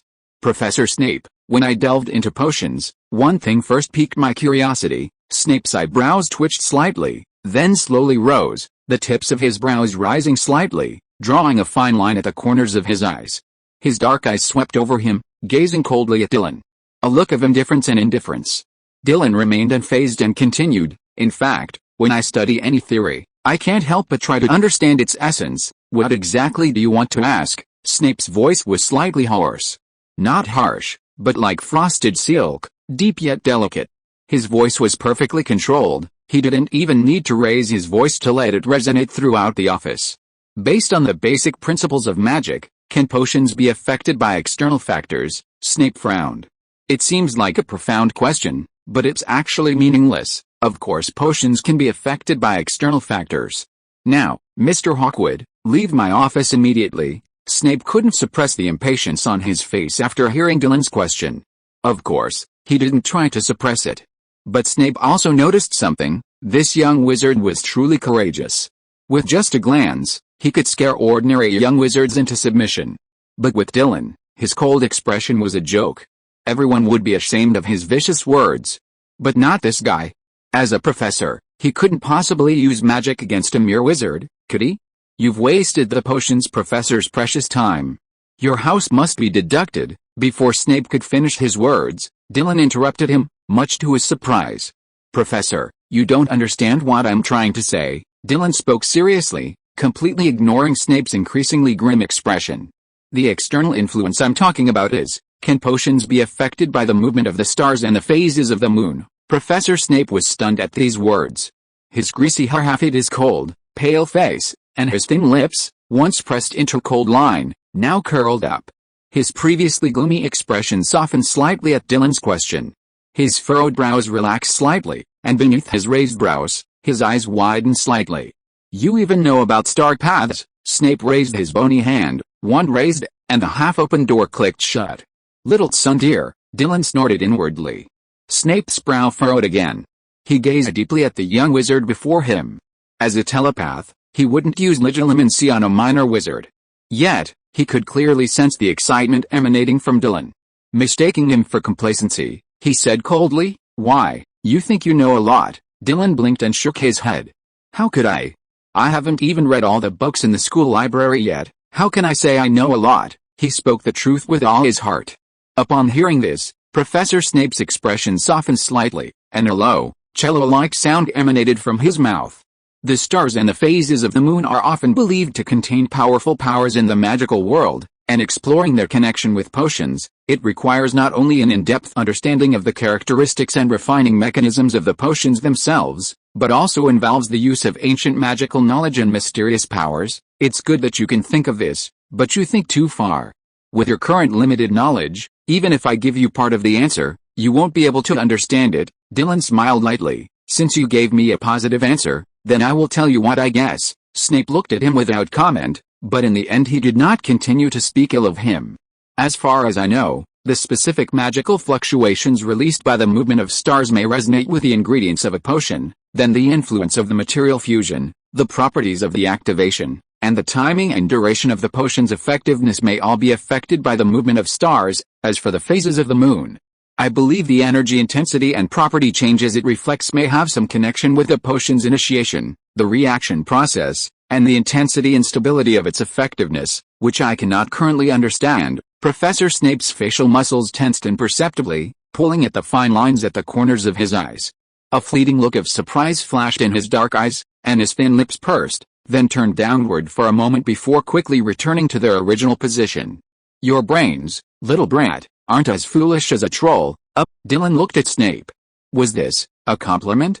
Since you do have some knowledge of potions and astrology, I can tell you something. Chapter 25, Little Snape? Get him. The trajectory of the stars represents a grand and orderly flow of power in the universe. You understand correctly. The different positions and combinations of stars are generally believed to be able to release specific magical fluctuations. The phases of the moon are closely linked to the cycle of magic. Usually at a full moon, the energy reaches its peak, and at a new moon, a new round of energy accumulation begins. Ordinary potion making will not be particularly affected. Wait until you have a deeper understanding of alchemy. When you try to make some advanced potions, you need to consider the movement of the stars and guide the energy in the universe to improve the effectiveness of your potions. Dylan understood it immediately. As he took notes on Snape's knowledge, he asked, I understand that Mercury seems to be related to wisdom. Then, Professor, let me give you a simple example. For example, when brewing a potion that enhances wisdom, doesn't something happen? When Mercury is in a position that facilitates the transmission of wisdom energy, the chances of brewing the potion are greater. Professor Snape nodded. You could understand it that way. I have another question. Dylan's pen never stopped moving. Since you say the moon phase is related to energy, besides brewing the potion, does it also have an impact on the process of using the potion? For example, if I take a healing potion during a full moon, will the powerful energy of the full moon make the healing effect faster and more thorough? Or, if I take a potion that can remove a curse during the waning moon, will the energy released by the waning moon help dispel the curse more effectively? Dylan's question gave Snape a new understanding of him. His expression finally softened, but his tone remained deep. That's a good question, and I understand it perfectly. That's the truth. He explained to Dylan in more detail the influence of the stars on the potion. Then he looked at him and asked, anything else you'd like to ask? Professor Snape, usually so cold, actually took the initiative to ask Dylan a question of concern. Don't get me wrong, I just thought that since you have a chance to escape the troll's mind, I wouldn't mind helping you. Dylan couldn't help but laugh. He hadn't said anything yet. Professor, is there any connection between spells and potions, or can the process of a potion taking effect be compared to the process of casting a spell? Can I refine a spell into a potion that can be stored so I can use it at any time, even when I'm out of magic power? Snape glanced at him. HMPH, Your thinking has a spark, but your pitiful knowledge is like a leaky old house. It can't hold the flame of knowledge, he said coldly. Spells and potions are both derived from the laws and rules of magical energy. Comparing the two is sheer folly. Dylan was stunned. So, Professor, you're saying that spells and potions are essentially two parts with the same effect, but it's only together that they make up magic. Excessive exploration of the essence is a waste of time. Professor Snape didn't answer, but instead said this. Dylan seemed to understand, but then he thought of his father, who could cast magic directly with dried pufferfish and sometimes surrounded a cauldron, chasing demons and monsters away day and night. Speaking of which, Dad can defeat demons, so his magic level shouldn't be any lower than here, he muttered to himself. He wondered if his achievement system would give him a chance to unlock magic from other worlds. Hours passed in a flash. Professor Snape saw that Dylan hadn't shown any sign of finishing his questioning. Doesn't this little wizard get hungry? It's the age when you need to eat every once in a while, right? Snape wasn't trying to eat quickly, but Dylan, the foolish little wizard, had starved himself. He stood up. That's all for today. Every Saturday from now on, I'll set aside some time for you, usually in the afternoon. Dylan was immediately surprised. A promise from Professor Snape? A rare one. He quickly said, Professor Snape, besides asking you questions, can I have you guide me in brewing potions? To prevent the guy from making any more snide remarks, Dylan added, I've pretty much mastered the textbooks. What I need more is practice. After Dylan finished reading each subject's textbook for the first time, he would complete his first achievement, receiving rewards that increased his talent or affinity for that subject. This was one of the reasons he was able to self-study most of the textbooks in such a short time.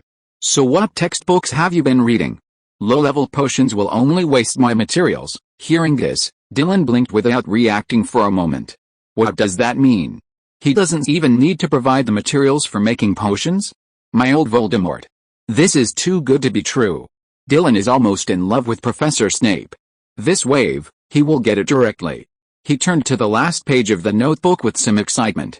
It recorded the books he had read. Snape glanced at it. It was densely packed. More than one page. Dylan turned the pen over and counted.